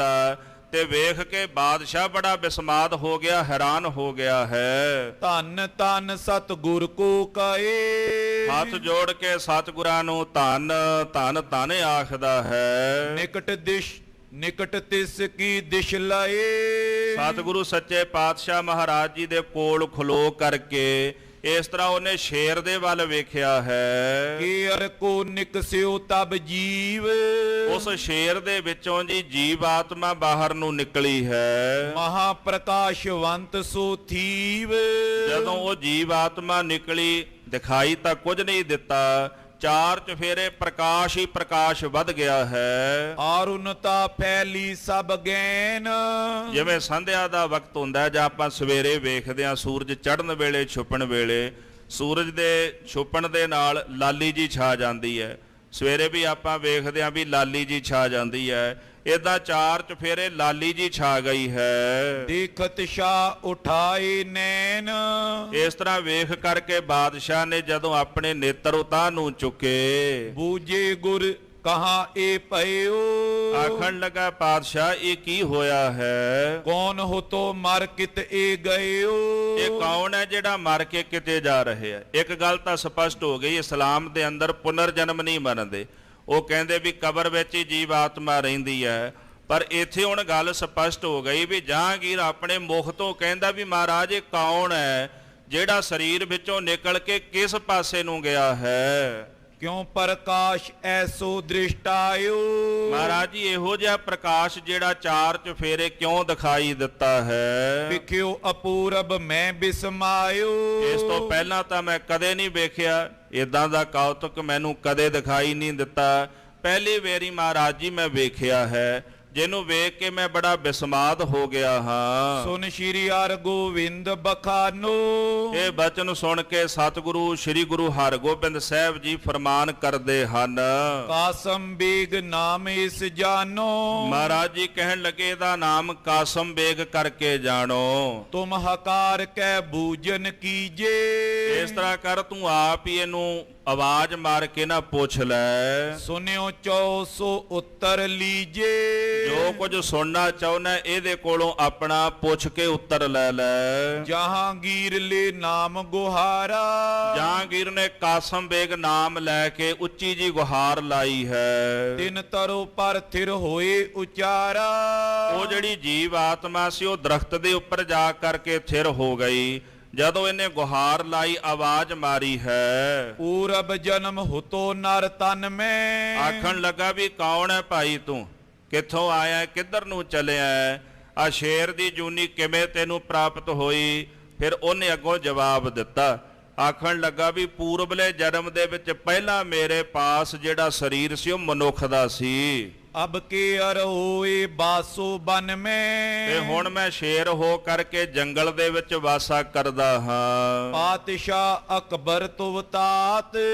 ਜਿਹੜਾ ਤੇਰਾ ਪਿਤਾ ਬਾਦਸ਼ਾਹ ਅਕਬਰ ਸੀ। ਲਗਤ ਕਬੀਲੇ ਮੈਂ ਤਿਸ ਭਰਾਤ। ਤੇ ਕਬੀਲੇ ਦੇ ਵਿੱਚ ਮੈਂ ਅਕਬਰ ਦਾ ਭਰਾ ਲੱਗਦਾ ਸੀ। ਇੱਕ ਦਿਨ ਅਮਰਦਾਸ ਗੁਰ ਪਾਸ। ਇੱਕ ਦਿਨ ਬਾਦਸ਼ਾਹ ਅਕਬਰ ਧੰਨ ਗੁਰੂ ਅਮਰਦਾਸ ਸੱਚੇ ਪਾਤਸ਼ਾਹ ਦੇ ਦਰਸ਼ਨਾਂ ਦੀ ਸਿੱਖ ਲੈ ਕਰਕੇ ਗਇਓ ਸ਼ਾ ਕਰ ਦਰਸ਼ਨ ਆਸ। ਸਤਿਗੁਰਾਂ ਦੇ ਦਰਸ਼ਨ ਦੀਦਾਰ ਕਰਨ ਵਾਸਤੇ ਸ੍ਰੀ ਗੋਇੰਦਵਾਲ ਸਾਹਿਬ ਗਿਆ ਹੈ। ਉਤੋਂ ਸੰਗ ਮੈਂ ਦਿਖ ਰਿਸ ਛਾਈ। ਕਾਸਮ ਬੇ ਕਹਿੰਦਾ ਮੈਂ ਵੀ ਨਾਲ ਸੀ ਉਸ ਵਕਤ ਉਹਨਾਂ ਦੇ। ਤੇ ਜਦੋਂ ਬਾਦਸ਼ਾਹ ਗੁਰੂ ਸਾਹਿਬ ਨੂੰ ਮਿਲਿਆ, ਵੇਖ ਕੇ ਮੇਰੇ ਮਨ ਦੇ ਅੰਦਰ ਬੜਾ ਕ੍ਰੋਧ ਪੈਦਾ ਹੋ ਗਿਆ ਹੈ। ਕਿਆ ਪੂਜਨ ਹਿੰਦੂ ਟਿਕ ਜਾਈ। ਮੈਂ ਸੋਚੀ ਜਾਵਾਂ ਵੀ ਹੈ ਤਾਂ ਇਹ ਮੁਸਲਮਾਨ ਅਰ ਸਮੇਂ ਦਾ ਬਾਦਸ਼ਾਹ ਹੈ, ਜਿਹਨੂੰ ਸਾਰੇ ਆ ਕੇ ਸੀਸ ਝੁਕਾਉਂਦੇ ਨੇ, ਤੇ ਕੀ ਇਹ ਹਿੰਦੂਆਂ ਦੇ ਕੋਲ ਜਾ ਕੇ ਉਹਨਾਂ ਦੇ ਅੱਗੇ ਸੀਸ ਝੁਕਾਉਂਦਾ ਫਿਰਦਾ ਹੈ? ਚਲਿਓ ਨਹੀਂ ਮੇਰੋ ਕੁਛ ਚਾਰਾ। ਪਰ ਮੈਂ ਕਰ ਵੀ ਕੀ ਸਕਦਾ ਸੀ? ਮੈਂ ਤਾਂ ਛੋਟਾ ਜਿਹਾ ਇੱਕ ਉਮਰਾਵ ਸੀ, ਉਹ ਸਮੇਂ ਦਾ ਬਾਦਸ਼ਾਹ, ਤੇ ਮੇਰਾ ਕੋਈ ਚਾਰਾ ਨਹੀਂ ਚੱਲਿਆ ਅਕਬਰ ਦੇ ਸਾਹਮਣੇ। ਮੁਖ ਤੇ ਬੋ ਅਪਵਾਦ ਉਚਾਰਾ। ਤੇ ਮੈਂ ਆਪਣੇ ਆਪ ਵਿੱਚ ਹੀ ਮਹਾਰਾਜ ਸੱਚੇ ਪਾਤਸ਼ਾਹ ਗੁਰੂ ਅਮਰਦਾਸ ਸਾਹਿਬ ਦੀ ਨਿੰਦਿਆ ਕੀਤੀ। ਨਿੰਦਕ ਪ੍ਰਭੂ ਭੁਲਾਇਆ, ਕਾਲ ਨੇਰਾ ਆਇਆ, ਹਰ ਜਨ ਸਿਉ ਬਾਦ ਉਠਰੀਐ। ਬੰਦੇ ਦਾ ਸਭ ਤੋਂ ਵੱਡਾ ਦੁਸ਼ਮਣ ਨਿੰਦਿਆ। ਨਿੰਦਿਆ ਰਸ ਵੀ ਹੈ, ਨਿੰਦਿਆ ਮਨੁੱਖ ਦਾ ਦੁਸ਼ਮਣ ਵੀ ਹੈ। ਬਸ਼ਰਤ ਹੈ ਵੀ ਨਿੰਦਿਆ ਦੂਜੇ ਦੀ ਹੁੰਦੀ ਹੋਵੇ। ਉਸਤਤ ਵੀ ਰਸ ਹੈ ਨਾ, ਉਸਤਤ ਬਸ਼ਰਤ ਹੈ ਵੀ ਮੇਰੀ ਹੁੰਦੀ ਹੋਵੇ। ਉਸਤਤ ਮੇਰੀ ਹੁੰਦੀ ਹੋਵੇ ਤੇ ਮੈਨੂੰ ਰਸ ਆਉਂਦਾ ਹੈ। ਨਿੰਦਿਆ ਦੂਜੇ ਦੀ ਹੁੰਦੀ ਹੋਵੇ ਤੇ ਮੈਨੂੰ ਤਾਂ ਵੀ ਰਸ ਆਉਂਦਾ ਹੈ। ਇਹ ਮਨੁੱਖ ਦਾ ਇੱਕ ਸੁਭਾਅ ਹੈ। ਦੂਸਰਾ ਪੱਖ ਇਹ ਹੈ ਵੀ ਜਿਸ ਦੇ ਨਾਲ ਈਰਖਾ ਹੋਵੇ ਬੰਦੇ ਦੀ, ਮਨੁੱਖ ਹਮੇਸ਼ਾ ਉਹਦੀ ਨਿੰਦਿਆ ਕਰਦਾ ਵੀ ਇਹਨੂੰ ਛੁਟਿਆ ਦਿਆ, ਕਿਸੇ ਨਾ ਕਿਸੇ ਤਰੀਕੇ ਦੇ ਨਾਲ ਇਹਨੂੰ ਛੋਟਾ ਬਣਾ ਦਿਆਂ, ਲੋਕ ਇਹਨੂੰ ਮਾੜਾ ਕਹਿਣ, ਇਹਨੂੰ ਬੁਰਾ ਕਹਿਣ। ਉਹ ਮਨ ਦੀ ਭਾਵਨਾ ਹੁੰਦੀ ਹੈ। ਪਰ ਸਤਿਗੁਰੂ ਗੁਰੂ ਗ੍ਰੰਥ ਸਾਹਿਬ ਜੀ ਮਹਾਰਾਜ ਸਾਨੂੰ ਸਮਝਾਉਂਦੇ ਨੇ ਕਿ ਨਿੰਦਕ ਨੂੰ ਪ੍ਰਭੂ ਨੇ ਭੁਲਾ ਦਿੱਤਾ, ਤਾਂ ਹੀ ਉਹ ਨਿੰਦਿਆ ਕਰ ਰਹੇ ਆ ਨਾ, ਭੁੱਲਿਆ ਹੋਇਆ। ਉਹਦਾ ਕਾਲ ਨੇੜੇ ਆ ਚੁੱਕਾ, ਉਹ ਹਰੀ ਦੇ ਪਿਆਰਿਆਂ ਦੇ ਨਾਲ ਇਸ ਤਰ੍ਹਾਂ ਬਾਦ ਉਠਾਉਂਦਾ ਹੈ। ਤਾਂ ਇਸ ਕਰਕੇ ਗੁਰਬਾਣੀ ਕਹਿੰਦੀ, ਨਿੰਦਾ ਭਲੀ ਕਿਸੇ ਕੀ ਨਾਹੀ ਮਨਮੁਖ ਮੁਗਧ ਕਰਨ। ਨਿੰਦਿਆ ਕਰਨੀ ਕਿਸੇ ਦੀ ਵੀ ਚੰਗੀ ਨਹੀਂ। ਨਿੰਦਿਆ ਨਹੀਂ ਕਰਨੀ ਚਾਹੀਦੀ ਕਿਸੇ ਦੀ, ਕਿਸੇ ਦੇ ਔਗਣਾਂ ਨੂੰ ਨਹੀਂ ਚਿਤਾਰਨਾ ਚਾਹੀਦਾ। ਇਸ ਵਾਸਤੇ ਨਿੰਦਿਆ ਇੱਕ ਰਸ ਹੈ। ਨਿੰਦਿਆ ਮਨੁੱਖ ਦਾ ਸਭ ਤੋਂ ਵੱਡਾ ਦੁਸ਼ਮਣ ਹੈ। ਤਾਂ ਕਿਸੇ ਦੀ ਨਿੰਦਿਆ ਨਾ ਕਰੋ। ਨਿੰਦਿਆ ਸਾਧ ਸੰਗਤ ਜੀ ਕਾਸਮ ਬੇਗ ਨੇ ਗੁਰੂ ਅਮਰਦਾਸ ਸੱਚੇ ਪਾਤਸ਼ਾਹ ਜੀ ਦੀ ਕੀਤੀ। ਤੇ ਜਦੋਂ ਕੋਈ ਗੁਰੂ ਨਿੰਦਕ ਬਣ ਜਾਏ ਫਿਰ ਤਾਂ ਸਮਝ ਉਹਦਾ ਕਾਲ ਨੇੜੇ ਆ ਹੀ ਗਿਆ। ਔਰ ਨਿੰਦਿਆ ਕਰਨ ਵਾਲੇ ਮਨੁੱਖ ਦੇ ਜਿੰਨੇ ਵੀ ਸ਼ੁਭ ਗੁਣ ਪਾਪ ਨੇ ਉਹ ਤੁਰੰਤ ਨਸ਼ਟ ਹੋ ਜਾਂਦੇ ਨੇ, ਤੁਰੰਤ ਖਤਮ ਹੋ ਜਾਂਦੇ ਨੇ।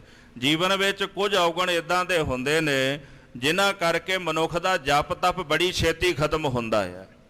ਇਸ ਵਾਸਤੇ ਝੂਠ ਬੋਲਣਾ, ਨਿੰਦਿਆ ਕਰਨੀ, ਇਹੋ ਜੀਆਂ ਇਹ ਜੀਵਨ ਦੇ ਵਿੱਚ ਜਿਹੜੀਆਂ ਮਾੜੀਆਂ, ਇਹ ਸਾਡੀਆਂ ਮਾੜੇ ਜਿਹੜੇ ਔਗਣ ਨੇ, ਇਹਨਾਂ ਦਾ ਅਸੀਂ ਤਿਆਗ ਕਰਨਾ ਹੈ। ਤਾਂ ਕਾਸਮ ਬੇਗ ਨੇ ਮਹਾਰਾਜ ਸੱਚੇ ਪਾਤਸ਼ਾਹ ਜੀ ਦੀ ਬੜੀ ਨਿੰਦਿਆ ਕੀਤੀ ਹੈ। ਨਰਨ ਸੁਨਾਈ ਨਿੰਦ ਮੈਂ ਕਰੀ, ਨਾਲ ਦੇ ਜਿਹੜੇ ਸਾਥੀ ਸਨ ਉਹਨਾਂ ਨੂੰ ਸੁਣਾ ਕੇ ਮਹਾਰਾਜ ਜੀ ਦੀ ਨਿੰਦਿਆ ਕਰਦਾ ਹੈ। ਜਰੀ ਨਾ ਗੁਰ ਕੀਰਤ ਮਤ ਜਰੀ, ਮਹਾਰਾਜ ਗੁਰੂ ਅਮਰਦਾਸ ਸਾਹਿਬ ਜੀ ਦੀ ਕੀਰਤੀ ਉਹਦੇ ਪਾਸੋਂ ਜਰੀ ਨਾ ਗਈ, ਬਲਕਿ ਸਤਿਗੁਰਾਂ ਦੀ ਕੀਰਤੀ ਨਾਲ ਮਤ ਉਹਦੀ ਸੜ ਗਈ।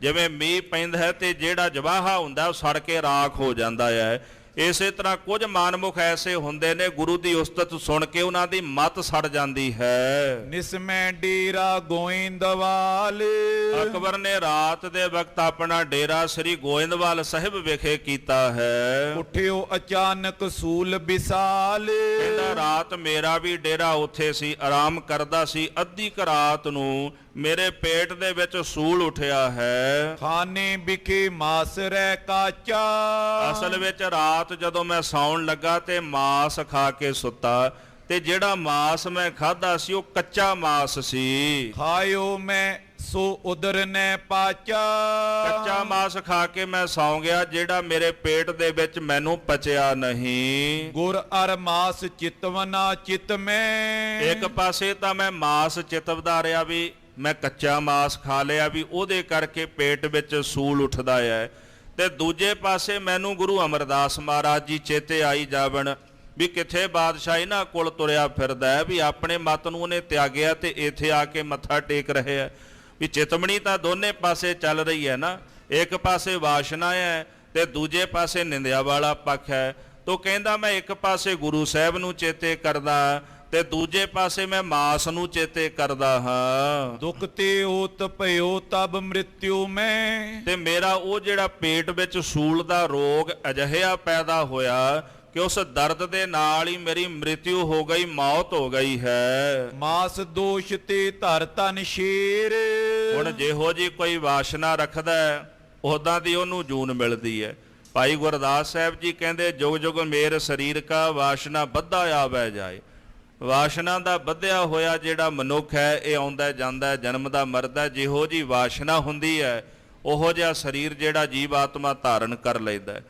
ਕਹਿੰਦਾ ਮਾਸ ਨੂੰ ਚਿਤਵ ਰਹਿਆ ਸੀ ਤੇ ਉਹਦਾ ਦੋਸ਼ ਕੀ ਪ੍ਰਾਪਤ ਹੋਇਆ ਵੀ ਮੈਨੂੰ ਸ਼ੇਰ ਦੀ ਜੂਨੀ ਮਿਲੀ, ਕਿਉਂਕਿ ਸ਼ੇਰ ਮਾਸ ਖਾਂਦਾ ਹੈ, ਮਾਸ ਖਾ ਕੇ ਆਪਣਾ ਪੇਟ ਭਰਦਾ ਹੈ।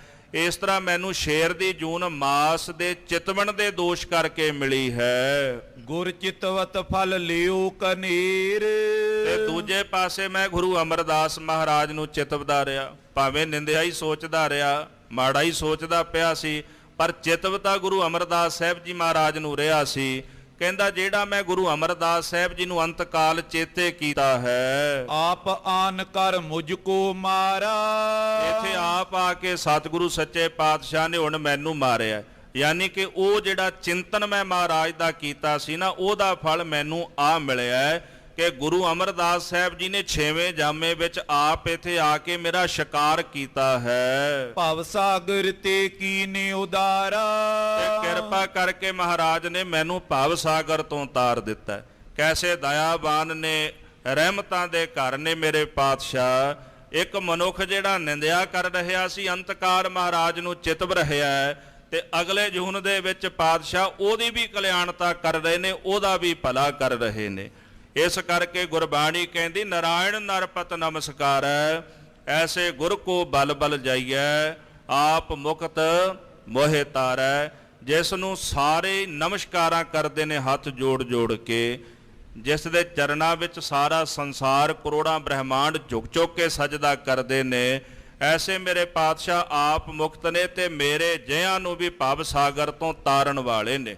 ਮੈਂ ਮੂਰਖ ਕੀ ਕੇਤਕ ਬਾਤ ਹੈ, ਕੋਟ ਪਰਾਧੀ ਤਰਿਆ ਰੇ, ਗੁਰ ਨਾਨਕ ਜਿਨ ਸੁਣਿਆ ਪੇਖਿਆ, ਸੇ ਫਿਰ ਗਰਬਾਸ ਨਾ ਪਰਿਆ ਰੇ।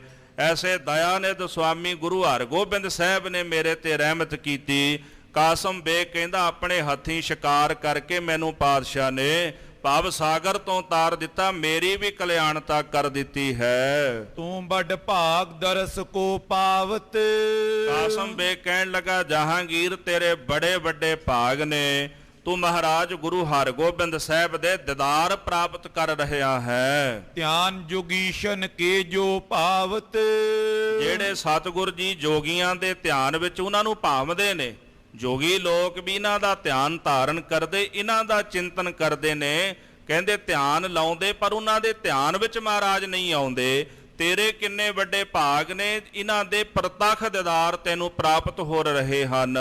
ਇਮ ਕੈ ਸੁਰਗ ਵਿਖੇ ਚੱਲ ਗਇਓ, ਇਤਨੇ ਬਚਨ ਕਹਿ ਕਰਕੇ ਉਹ ਜੀਵ ਆਤਮਾ ਬੈਕੁੰਠ ਨੂੰ ਚਲੀ ਗਈ। ਸੁਨਤ ਸ਼ਾ ਮਨ ਮੈਂ ਬਿਸਮਇਓ, ਇਸ ਤਰ੍ਹਾਂ ਸੁਣ ਕਰਕੇ ਬਾਦਸ਼ਾਹ ਜਹਾਂਗੀਰ ਆਪਣੇ ਮਨ ਵਿੱਚ ਬੜਾ ਬਿਸਮਾਦ ਹੋਇਆ ਹੈ। ਰੂਪ ਆਕਾਰ ਨ ਦੇਖਤ ਪਇਓ, ਨਾ ਤਾਂ ਕੋਈ ਰੂਪ ਉਹਨੂੰ ਦਿਖਾਈ ਦਿੱਤਾ, ਨਾ ਕੋਈ ਆਕਾਰ ਉਹਨੂੰ ਦਿਖਾਈ ਦਿੱਤਾ ਹੈ। ਜਨ ਤਰੁ ਬੋਲਤ ਇਮ ਸੁਨ ਲਇਓ, ਬਸ ਇੰਨਾ ਕੁ ਵੇਖਿਆ ਵੀ ਪ੍ਰਕਾਸ਼ ਹੀ ਪ੍ਰਕਾਸ਼ ਹੈ, ਚਾਨਣਾ ਹੀ ਚਾਨਣਾ ਉਹਨੂੰ ਦਿਖਾਈ ਦਿੱਤਾ ਹੈ। ਇਸ ਤੋਂ ਇਲਾਵਾ ਕੋਈ ਰੂਪ ਰੰਗ ਆਕਾਰ ਉਹਨੂੰ ਕੋਈ ਨਹੀਂ ਦਿਖਾਈ ਦਿੱਤਾ। ਤੇ ਜਿਸ ਦਰਖਤ ਤੋਂ ਆਵਾਜ਼ ਆ ਰਹੀ ਸੀ ਨਾ, ਤੇ ਜਹਾਂਗੀਰ ਨੂੰ ਇਦਾਂ ਲੱਗਿਆ ਵੀ ਜਿਵੇਂ ਕੋਈ ਦਰਖਤ ਹੀ ਬੋਲਦਾ ਹੋਵੇ। ਸਤਿਗੁਰ ਕੀ ਮਹਿਮਾ ਵੱਡ ਜਾਨੀ, ਇਸ ਤਰ੍ਹਾਂ ਮਹਾਰਾਜ ਗੁਰੂ ਹਰਗੋਬਿੰਦ ਸਾਹਿਬ ਦੀ ਵੱਡੀ ਭਾਰੀ ਮਹਿਮਾ ਨੂੰ ਜਹਾਂਗੀਰ ਨੇ ਮਨ ਵਿੱਚ ਜਾਣ ਲਿਆ। ਬਲੀ ਵੀਰ ਅਤ ਕੀਰਤ ਠਾਨੀ, ਸਤਿਗੁਰੂ ਮਹਾਰਾਜ ਜਿਹੜੇ ਬਲੀ ਵੀਰ ਮਹਾਂਬਲੀ ਯੋਧੇ ਨੇ, ਜਹਾਂਗੀਰ ਨੇ ਉਹਨਾਂ ਦੀ ਬੜੀ ਕੀਰਤੀ ਵਡਿਆਈ ਕੀਤੀ ਹੈ। ਕਰਾਮਾਤ ਸਾਹਿਬ ਗੁਰ ਗਾਦੀ, ਇਹ ਸਤਿਗੁਰ ਜੀ ਆਪ ਜੀ ਦੀ ਪਾਵਨ ਗੱਦੀ ਜਿਹੜੀ ਹੈ ਨਾ, ਇਹ ਦਾਤਾਂ ਵੰਡਣ ਵਾਲੀ ਕਰਾਮਾਤੀ ਹੈ, ਸਭ ਤੋਂ ਮਹਾਨ ਹੈ। ਇਸ ਪਾਵਨ ਪਵਿੱਤਰ ਗੱਦੀ ਉੱਪਰ ਆਪ ਗੁਰੂ ਨਾਨਕ ਸਾਹਿਬ ਦੇ 6ਵੇਂ ਰੂਪ ਬੈਠੇ ਹੋ, ਤੇ ਆਪ ਜੀ ਕਰਾਮਾਤ ਸਾਹਿਬ ਕਰਾਮਾਤੀ ਹੋ। ਕਰੀ ਹਜ਼ਾਰਨ ਕੇ ਘਟ ਸ਼ਾਦੀ, ਆਪ ਜੀ ਨੇ ਦਇਆ ਕਰਕੇ ਹਜ਼ਾਰਾਂ ਜੀਵਾਂ ਦੇ ਹਿਰਦੇ ਵਿੱਚ ਆਨੰਦ ਪੈਦਾ ਕਰ ਦਿੱਤਾ, ਖੁਸ਼ੀ ਪੈਦਾ ਕਰ ਦਿੱਤੀ ਹੈ। ਬੜੇ ਬਹਾਦਰ ਗੁਰ ਬਲ ਭਾਰੀ, ਪਾਤਸ਼ਾਹ ਆਪ ਜੀ ਬੜੇ ਵੱਡੇ ਬਹਾਦਰ ਹੋ, ਇਤਨਾ ਭਾਰੀ ਬਲ ਆਪ ਜੀ ਦੇ ਵਿੱਚ ਹੈ। ਗੇਰਿਓ ਸ਼ੇਰ ਸਿਪਰ ਮੁਖ ਮਾਰੀ, ਮਹਾਰਾਜ ਬਾ ਕਮਾਲ ਦੀ ਗੱਲ ਹੈ ਕਿ ਜਿਸ ਸ਼ੇਰ ਦੇ ਨੇੜੇ ਲੋਕ ਜਾਣ ਤੋਂ ਡਰਦੇ ਨੇ, ਆਪ ਜੀ ਨੇ ਢਾਲ ਮਾਰ ਕੇ ਸ਼ੇਰ ਧਕੇਲ ਕੇ ਧਰਤੀ ਉੱਪਰ ਸੁੱਟ ਦਿੱਤਾ ਹੈ। ਇਤਨਾ ਬਾਹੂਬਲ। ਅੱਜ ਕੱਲ ਤਾਂ ਲੋਕ ਕਹਿੰਦੇ ਨਾ ਵੀ ਸਾਨੂੰ ਤਾਂ ਜੀ ਜ਼ੀਰੋ ਫਿਕਰ ਚਾਹੀਦਾ, ਇਹ ਕਿੱਥੇ ਸ਼ੇਰਾਂ ਦਾ ਸ਼ਿਕਾਰ ਕਰ ਲੈਣਗੇ ਜ਼ੀਰੋ ਫਿਕਰ ਵਾਲੇ। ਹੋ ਸਕਦਾ ਸ਼ਿਕਾਰ ਜਿਨ੍ਹਾਂ ਦਾ ਸ਼ੇਰਾਂ ਦਾ ਸ਼ਿਕਾਰ ਇਹਨਾਂ ਕੋਲ। ਆ ਬੀਬੀ ਅਮਰ ਕੌਰ ਜਦੋਂ ਸਾਧ ਸੰਗਤ ਜੀ ਅਬਦਾਲੀ ਬੀਬੀਆਂ ਨੂੰ ਬੰਨ੍ਹ ਕੇ ਜਾ ਰਿਹਾ ਸੀ ਨਾ, ਤੇ ਬੀਬੀ ਅਮਰ ਕੌਰ ਤਿਆਰ ਹੋ ਗਈ ਸ਼ਸਤਰ ਲੈ ਕੇ, ਤੇ ਜਿਹੜੀਆਂ ਮਰਹਟਣਾ ਸਨ ਜਿਨ੍ਹਾਂ ਨੂੰ ਉਹਨੇ ਕਾਬੂ ਕੀਤਾ ਸੀ, ਤੇ ਜਿੱਥੇ ਕਾਬੂ ਕੀਤਾ ਬੀਬੀ ਅਮਰ ਕੌਰ ਉੱਥੇ ਚਲੀ ਗਈ। ਜਾ ਕੇ ਕਹਿਣ ਲੱਗੀ ਵੀ ਲੜ ਨਹੀਂ ਸਕਦੀਆਂ ਤੁਸੀਂ ਬਾਹਰ ਨਿਕਲ ਕੇ। ਉਹ ਡਰਦੀਆਂ ਜੀਆਂ ਕਹਿਣ ਲੱਗੀਆਂ ਵੀ ਕਿਵੇਂ ਲੜੀਓ, ਤਾਂ ਬੜੇ ਨੇ। ਬੀਬੀ ਅਮਰ ਕੌਰ ਕਹਿਣ ਲੱਗੀ ਵੀ ਜੇ ਇੰਨਾ ਹੀ ਭੈ ਹੈ ਨਾ, ਵਿਕਣ ਨਾਲੋਂ ਮਰਨਾ ਤਾਂ ਚੰਗਾ ਹੈ ਨਾ। ਇਥੋਂ ਲੈ ਕੇ ਜਾ ਕੇ ਮੰਡੀ ਵਿੱਚ ਵੇਚਣਗੇ, ਤੇ ਉਹਦੇ ਨਾਲੋਂ ਚੰਗਾ ਇਹੀ ਹੈ ਨਾ ਵੀ ਬਾਹਰ ਲੜ ਕੇ ਮਰ ਜਾਓ, ਆਪਣੀ ਬਹਾਦਰੀ ਵਿਖਾਓ। ਪਰ ਉਹ ਬਹਾਦਰੀ ਜਿਹੜੀ ਗੁੜਤੀ ਵਿੱਚ ਮਿਲਦੀ ਹੈ, ਤੇ ਉਹ ਗੁੜਤੀ ਖਾਲਸੇ ਨੂੰ ਅੰਮ੍ਰਿਤ ਵਿੱਚੋਂ ਪ੍ਰਾਪਤ ਹੁੰਦੀ ਹੈ। ਇਹ ਬਹਾਦਰੀ ਐਵੇਂ ਨਹੀਂ ਮਿਲਦੀ। ਇੱਕ ਬੜਾ ਸੁੰਦਰ ਪ੍ਰਸੰਗ ਹੈ ਜੀ, ਮੈਨੂੰ ਮਨ ਨੂੰ ਬੜਾ ਭਾਵਦਾ ਹੈ। ਜਦੋਂ ਬਹਾਦਰ ਸ਼ਾਹ ਤਖਤ ਤੇ ਬੈਠਾ ਸੀ ਨਾ, ਤੇ ਸਰ ਬੁਲੰਦ ਖਾਂ ਜਿਹੜਾ ਸੀ, ਉਹ ਚਾਹੁੰਦਾ ਸੀ ਉਹਦੇ ਨਾਲ ਦੇ ਸਾਥੀ ਜਿਹੜੇ ਸਨ ਬਹਾਦਰ ਸ਼ਾਹ ਦੇ, ਜਦੋਂ ਗੁਰੂ ਸਾਹਿਬ ਦਾ ਸ਼ਰਧਾਲੂ ਬਣ ਗਿਆ, ਉਹਨਾਂ ਨੂੰ ਚੰਗਾ ਨਹੀਂ ਸੀ ਲੱਗਦਾ। ਉਹ ਚਾਹੁੰਦੇ ਸਨ ਵੀ ਕਿਸੇ ਨਾ ਕਿਸੇ ਤਰੀਕੇ ਨਾਲ ਬਾਦਸ਼ਾਹ ਦੇ ਮਨ ਵਿੱਚ ਇਹ ਗੱਲ ਪਾ ਦਈਏ ਤੇ ਉਹ ਗੁਰੂ ਸਾਹਿਬ ਦਾ ਵਿਰੋਧੀ ਹੋ ਜਾਏ, ਪਰ ਐਸਾ ਹੋ ਨਾ ਸਕਿਆ। ਇੱਕ ਦਿਨ ਨਾ ਸੁਣਿਆ ਵੀ ਇੱਥੇ ਨੇੜੇ ਇੱਕ ਸ਼ੇਰ ਰਹਿੰਦਾ ਹੈ, ਤੇ ਸਰ ਬੁਲੰਦ ਖਾਂ ਨੇ ਆ ਕੇ ਬਾਦਸ਼ਾਹ ਨੂੰ ਆਖਿਆ ਵੀ ਗੁਰੂ ਸਾਹਿਬ ਨੂੰ ਆਖੋ ਵੀ ਸ਼ੇਰ ਦਾ ਸ਼ਿਕਾਰ ਹੀ ਕਰ ਦੇਣ। ਉਹਨੇ ਤਾਂ ਸੋਚਿਆ ਵੀ ਸ਼ੇਰ ਇਹਨਾਂ ਨੂੰ ਮਾਰ ਦੇਗਾ, ਵੀ ਖੰਖਾਰੂ ਹੈ। ਤੇ ਬਾਦਸ਼ਾਹ ਕਹਿਣ ਲੱਗਾ ਵੀ ਗੁਰੂ ਸਾਹਿਬ ਨੇ ਸ਼ੇਰਾਂ ਦਾ ਸ਼ਿਕਾਰ ਕੀਤਾ, ਵੀ ਜਦੋਂ ਆਉਣਗੇ ਫਿਰ ਮੈਂ ਕਹਾਂਗਾ। ਜਦੋਂ ਮਹਾਰਾਜ ਜੀ ਆਏ ਬਹਾਦਰ ਸ਼ਾਹ ਨੂੰ ਮਿਲਣ ਵਾਸਤੇ, ਤੇ ਬਹਾਦਰ ਸ਼ਾਹ ਨੇ ਬੇਨਤੀ ਕੀਤੀ, ਮਹਾਰਾਜ ਜੀ ਇੱਕ ਸ਼ੇਰ ਇੱਥੋਂ ਕੁਝ ਦੂਰ ਖੰਖਾਰੂ ਹੈ, ਬੰਦੇ ਮਾਰਦਾ, ਆਦਮਖੋਰ ਹੋ ਚੁੱਕਾ ਹੈ, ਤੇ ਕਿਰਪਾ ਕਰੋ ਉਹਦਾ ਸ਼ਿਕਾਰ ਤੁਸੀਂ ਕਰੋ, ਬੜੇ ਤੁਸੀਂ ਸ਼ਿਕਾਰ ਕੀਤੇ ਨੇ ਪਹਿਲਾਂ। ਮਹਾਰਾਜ ਜੀ ਕਹਿੰਦੇ ਕੱਲ ਸਵੇਰੇ ਚੱਲਾਂਗੇ। ਸਵੇਰ ਹੁੰਦਿਆਂ ਸਾਰ ਜਦੋਂ ਚੱਲਣ ਲੱਗੇ, ਤੇ ਬਹਾਦਰ ਸ਼ਾਹ ਕਹਿੰਦਾ ਮਹਾਰਾਜ ਜੀ ਸ਼ਿਕਾਰ ਕਰੋਗੇ? ਮਹਾਰਾਜ ਜੀ ਕਹਿੰਦੇ ਹਾਂ, ਜਾ ਕੇ ਸ਼ੇਰ ਦਾ ਸ਼ਿਕਾਰ ਕਰਾਂਗੇ। ਇੱਕ ਸਿੱਖ ਸੀ ਭਾਈ ਰੋਸ਼ਨ ਸਿੰਘ, ਕਹਿੰਦਾ ਮਹਾਰਾਜ ਜੀ ਸਿੱਖ ਦੇ ਹੁੰਦਿਆਂ ਗੁਰੂ ਸ਼ਿਕਾਰ ਕਿਉਂ ਕਰੇ? ਮੈਂ ਹਾਂ ਨਾ ਸ਼ਿਕਾਰ ਕਰਨ ਵਾਸਤੇ, ਮੈਨੂੰ ਆਗਿਆ ਦਿਓ। ਉਹ ਜਿਹੜਾ ਸਰ ਬੁਲੰਦ ਖਾਂ ਸੀ ਉਹ ਸੋਚਣ ਲੱਗਾ ਵੀ ਮੈਂ ਫੌਜ ਦਾ ਸੈਨਾਪਤੀ ਤੇ ਸ਼ਿਕਾਰ ਤਾਂ ਮੈਨੂੰ ਕਰਨਾ ਚਾਹੀਦਾ, ਜੇ ਗੁਰੂ ਨੇ ਸਿੱਖ ਨੂੰ ਆਗਿਆ ਦੇ ਦਿੱਤੀ ਮੇਰੀ ਕੀ ਰਹਿ ਜਾਣੀ ਹੈ। ਉਹ ਬਹਾਦਰ ਸ਼ਾਹ ਨੂੰ ਕਹਿੰਦਾ ਜੀ ਮੈਂ ਸ਼ਿਕਾਰ ਕਰਾਂਗਾ। ਤੇ ਜਦੋਂ ਝੱਲਾਂ ਦੇ ਕੋਲ ਪਹੁੰਚੇ, ਸ਼ੇਰ ਦਹਾੜ ਮਾਰ ਕੇ ਬਾਹਰ ਨਿਕਲਿਆ, ਸਰ ਬੁਲੰਦ ਖਾਂ ਅੱਗੇ ਵਧਿਆ, ਫੌਜਾਂ ਨੂੰ ਨਾਲ ਲੈ ਕੇ ਬਥੇਰੀਆਂ ਬੰਦੂਕਾਂ ਚਲਾਈਆਂ। ਉਹਨਾਂ ਨੇ ਅੱਗੇ ਵੱਧ ਕੇ ਜਦੋਂ ਸ਼ਿਕਾਰ ਕਰਨ ਲੱਗਾ ਤੇ ਸ਼ੇਰ ਨੇ ਇੱਕੋ ਹੀ ਝਪਟਾ ਮਾਰਿਆ, ਸਰ ਬੁਲੰਦ ਖਾਂ ਦੇ 2 ਟੋਟੇ ਕਰ ਦਿੱਤੇ। ਬਹਾਦਰ ਸ਼ਾਹ ਸੋਚੀ ਪੈ ਗਿਆ ਵੀ ਇਹਦਾ ਹੁਣ ਸ਼ਿਕਾਰ ਕੌਣ ਕਰੇਗਾ। ਫਿਰ ਕਹਿੰਦਾ ਪਾਤਸ਼ਾਹ ਤੁਸੀਂ ਸ਼ਿਕਾਰ ਕਰੋ। ਮਹਾਰਾਜ ਜੀ ਜਦੋਂ ਚੱਲਣ ਲੱਗੇ, ਭਾਈ ਰੋਸ਼ਨ ਸਿੰਘ ਫਿਰ ਮੂਹਰੇ ਖਲੋ ਗਿਆ, ਮਹਾਰਾਜ ਸਿੱਖ ਦੇ ਹੁੰਦਿਆਂ ਗੁਰੂ ਸ਼ਿਕਾਰ ਕਿਉਂ ਕਰੇ? ਪਾਤਸ਼ਾਹ ਕਹਿੰਦੇ ਚੱਲ ਤੂੰ ਸ਼ਿਕਾਰ ਕਰ ਲੈ, ਵੀ ਸਾਡੀ ਤੇਗ ਲੈ ਜਾ, ਵੀ ਤੇਰੀ ਤੇਗ ਛੋਟੀ ਹੈ, ਵੀ ਇਹਦੇ ਨਾਲ ਸ਼ੇਰ ਦਾ ਸ਼ਿਕਾਰ ਨਹੀਂ ਹੋਣਾ। ਕਹਿੰਦੇ ਪਾਤਸ਼ਾਹ ਨਹੀਂ, ਜੇ ਤੁਹਾਡੀ ਤੇਗ ਲੈ ਗਿਆ ਕੱਲ ਨੂੰ ਕਿਤੇ ਮੁਗਲ ਕਹਿ ਨਾ ਦੇਣ ਵੀ ਗੁਰੂ ਦੀ ਤੇਗ ਕਰਾਮਾਤੀ ਹੈ ਤਾਂ ਇਹਨੇ ਸ਼ਿਕਾਰ ਕਰ ਲਿਆ। ਮਹਾਰਾਜ ਕਹਿੰਦੇ ਫਿਰ ਸ਼ਿਕਾਰ ਕਰੇਗਾ ਕਾਹਦੇ ਨਾਲ? ਕਹਿੰਦੇ ਜੀ ਸੋਟੇ ਨਾਲ। ਸੋਟਾ ਸੀ ਹੱਥ ਦੇ ਵਿੱਚ। ਗੁਰੂ ਸਾਹਿਬ ਕਹਿੰਦੇ ਵੀ ਸੋਟੇ ਨਾਲ ਸ਼ੇਰ ਦਾ ਸ਼ਿਕਾਰ ਨਹੀਂ ਹੁੰਦਾ ਰੋਸ਼ਨ ਸਿਆਂ।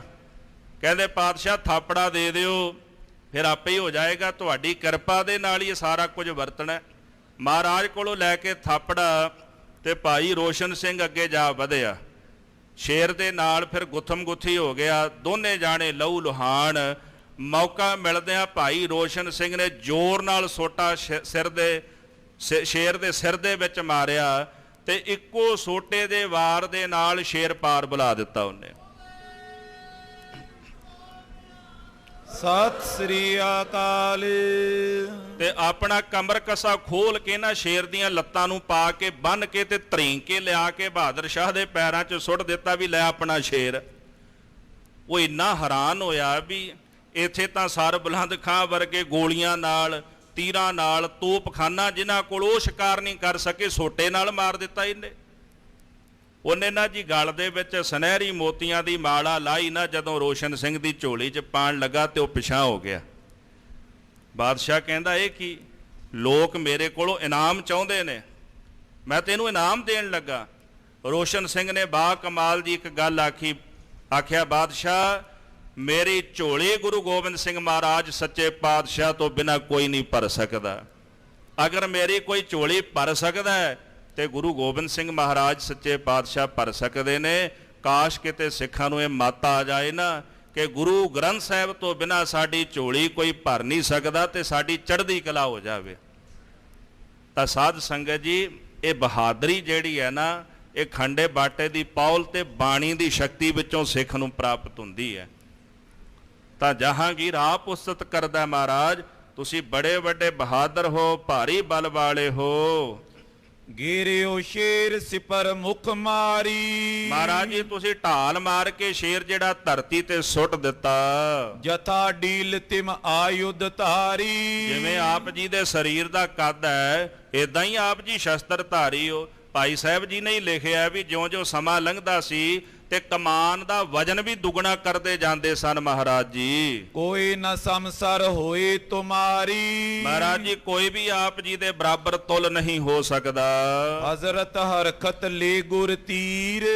ਇਸ ਤਰ੍ਹਾਂ ਮਹਾਰਾਜ ਸੱਚੇ ਪਾਤਸ਼ਾਹ ਦੇ ਕੋਲੋਂ ਪ੍ਰਸੰਨ ਹੋ ਕਰਕੇ ਸਨੇ ਸਨੇ ਹਟ ਗਮਨੇ ਤੀਰ।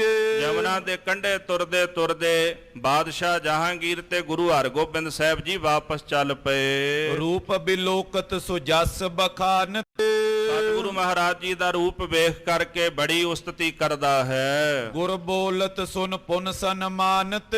ਜਦੋਂ ਪਾਤਸ਼ਾਹ ਬੋਲਦੇ ਕੋਈ ਬਚਨ ਕਹਿੰਦੇ ਨੇ ਤੇ ਬੜਾ ਕੋ ਸਨਮਾਨ ਆਦਰ ਕਰਦਾ ਹੈ। ਪੁਰ ਕੇ ਨਿਕਟ ਗਏ ਜੈ ਸਮੋ। ਇਸ ਤਰ੍ਹਾਂ ਜਿਸ ਵਕਤ ਨਗਰ ਦੇ ਕੋਲ ਜਾ ਪਹੁੰਚੇ, ਸ਼ਾਹ ਬੰਦ ਕਰ ਕੀਨੀ ਨਮੋ। ਦੋਨੇ ਹੱਥ ਬੰਨ ਕੇ ਜਹਾਂਗੀਰ ਨੇ ਗੁਰੂ ਸਾਹਿਬ ਨੂੰ ਨਮਸਕਾਰ ਕੀਤੀ। ਸਤਿਗੁਰ ਨਿਜ ਡੇਰੇ ਕੋ ਆਏ। ਮੇਰੀ ਪੀਰੀ ਦੇ ਮਾਲਕ ਸਤਿਗੁਰੂ ਆਪਣੇ ਨਿੱਜੀ ਡੇਰੇ ਨੂੰ ਆ ਗਏ। ਸ਼ਾਹ ਦੁਰਗ ਪ੍ਰਵਸ਼ਿਓ ਨਿਜ ਤੇ ਥਾਏ। ਬਾਦਸ਼ਾਹ ਆਪਣੇ ਦੁਰਗ ਕਿਲੇ ਨੂੰ ਚਲਾ ਗਿਆ। ਸਭ ਉਮਰਾਵ ਜਿਨੋ ਗੁਰ ਦੇਖੇ। ਜਿੰਨੇ ਵੀ ਉਮਰਾਵ ਜਿਨ੍ਹਾਂ ਨੇ ਗੁਰੂ ਹਰਗੋਬਿੰਦ ਸਾਹਿਬ ਜੀ ਨੂੰ ਸ਼ਿਕਾਰ ਕਰਦਿਆਂ ਵੇਖਿਆ ਹੈ, ਆਪਸ ਮੈਂ ਜਸ ਕਰਤ ਵਿਸ਼ੇਖੇ। ਸਾਰੇ ਜਾਣੇ ਪਾਤਸ਼ਾਹ ਦਾ ਆਪਸ ਵਿੱਚ ਮਿਲ ਕੇ ਬਹੁਤਾ ਜਸ ਕਰਦੇ ਨੇ। ਬਲੀ ਬਹਾਦਰ ਵੀਰ ਬਿਲੰਦ। ਕਹਿੰਦੇ ਸਤਿਗੁਰੂ ਬੜੇ ਬਲੀ ਬਹਾਦਰ ਹਨ। ਉਤਰ ਕਿਹਰੀ ਕਰਿਓ ਨਿਕੰਦ। ਮਹਾਰਾਜ ਨੇ ਆਪਣੇ ਘੋੜੇ ਤੋਂ ਉਤਰ ਕੇ ਇੱਕੋ ਵਾਰ ਦੇ ਨਾਲ ਭਿਅੰਕਰ ਸ਼ੇਰ ਦਾ ਸ਼ਿਕਾਰ ਕਰ ਦਿੱਤਾ। ਕਰ ਬਹਾਦਰੀ ਸ਼ਾਹ ਦਿਖਾਈ। ਇਸ ਤਰ੍ਹਾਂ ਬਹਾਦਰੀ ਕਰਕੇ ਮਹਾਰਾਜ ਨੇ ਬਾਦਸ਼ਾਹ ਨੂੰ ਵਿਖਾਈ ਹੈ। ਕੀਰਤ ਆਪ ਬਦਨ ਤੇ ਗਾਈ। ਤੇ ਸਤਿਗੁਰੂ ਮਹਾਰਾਜ ਜੀ ਦੀ ਕੀਰਤੀ ਬਾਦਸ਼ਾਹ ਨੇ ਆਪਣੇ ਮੁਖ ਦੁਆਰਾ ਗਾਇਨ ਕੀਤੀ ਹੈ। ਖਾਨ ਪਾਨ ਕਰ ਖਿਲਕਤ ਸਾਰੀ। ਇਸ ਤਰ੍ਹਾਂ ਰਾਤ ਦਾ ਸਮਾਂ ਹੋਇਆ, ਲੰਗਰ ਪਾਣੀ ਛਕ ਕਰਕੇ ਸੁਪਤ ਜਤਾ ਸੁਖ ਨਿਸਾ ਗੁਜਾਰੀ। ਇਸ ਤਰ੍ਹਾਂ ਫਿਰ ਸਾਰੇ ਜਾਣਿਆਂ ਨੇ ਸੌਂ ਕੇ ਸੁਖ ਦੇ ਸਹਿਤ ਆਪਣੀ ਰਾਤ ਜਿਹੜੀ ਉਹ ਬਤੀਤ ਕੀਤੀ ਹੈ। ਮਹਾਰਾਜ ਸੱਚੇ ਪਾਤਸ਼ਾਹ ਦਿੱਲੀਓਂ ਕੂਚ ਕਰਨਗੇ। ਕਥਾ ਆਪਾਂ ਕੱਲ ਦੇ ਪ੍ਰਕਰਣਾਂ ਵਿੱਚ ਸਰਵਣ ਕਰਾਂਗੇ। ਸਮੇਂ ਦੇ ਲਿਹਾਜ਼ ਨਾਲ ਸਮਾਪਤੀ ਹੈ। ਸਤਿਗੁਰੂ ਸਾਹਿਬ ਜੀ ਦੇ ਪਾਵਨ ਇਤਿਹਾਸ ਦੀ ਕਥਾ ਕਰਦਿਆਂ ਹੋਈਆਂ ਬੇਅੰਤ ਪ੍ਰਕਾਰ ਦੀਆਂ ਭੁੱਲਾਂ ਦੀ ਖਿਮਾ ਕਰਨੀ ਜੀ। ਹੇ ਗੋਬਿੰਦ, ਹੇ ਗੋਪਾਲ, ਹੇ ਦਇਆਲ, ਪ੍ਰਾਣਨਾਥ, ਅਨਾਥ ਸਖੇ, ਦੀਨ ਦਰਦ ਨਿਵਾਰ। ਹੇ ਸਮਰੱਥ, ਅਗੰਮ ਪੂਰਨ, ਮੋਹਿ ਮਇਆ ਧਾਰ। ਅੰਧਕੂਪ ਮਹਾ ਭਿਆਨ, ਨਾਨਕ ਪਾਰਿਓ ਆਏ ਪ੍ਰਭ ਸਰਣਾਗਤੀ। ਕਿਰਪਾ ਨਿਧ ਦਇਆ ਏਕ ਅਖਰ ਹਰ ਮਨ ਬਸਤ। ਨਾਨਕ ਹੋਤ ਨਿਹਾਲ। ਵਾਹਿਗੁਰੂ ਨਾਮ ਜਹਾਜ ਹੈ, ਚੜੇ ਸੋ ਉਤਰੇ ਪਾਰ। ਜੋ ਸ਼ਰਧਾ ਕਰ ਸੇਵੰਦੇ, ਗੁਰ ਪਾਰ ਉਤਾਰਨ। ਵਾਹਿਗੁਰੂ ਨਾਮ ਜਹਾਜ ਹੈ, ਚੜੇ ਸੋ ਉਤਰੇ ਪਾਰ। ਜੋ ਸ਼ਰਧਾ ਕਰ ਸੇਵੰਦੇ, ਗੁਰ ਪਾਰ ਉਤਾਰਨ ਹਾਰ। ਵਾਹਿਗੁਰੂ ਜੀ ਕਾ ਖਾਲਸਾ, ਵਾਹਿਗੁਰੂ ਜੀ ਕੀ ਫਤਿਹ।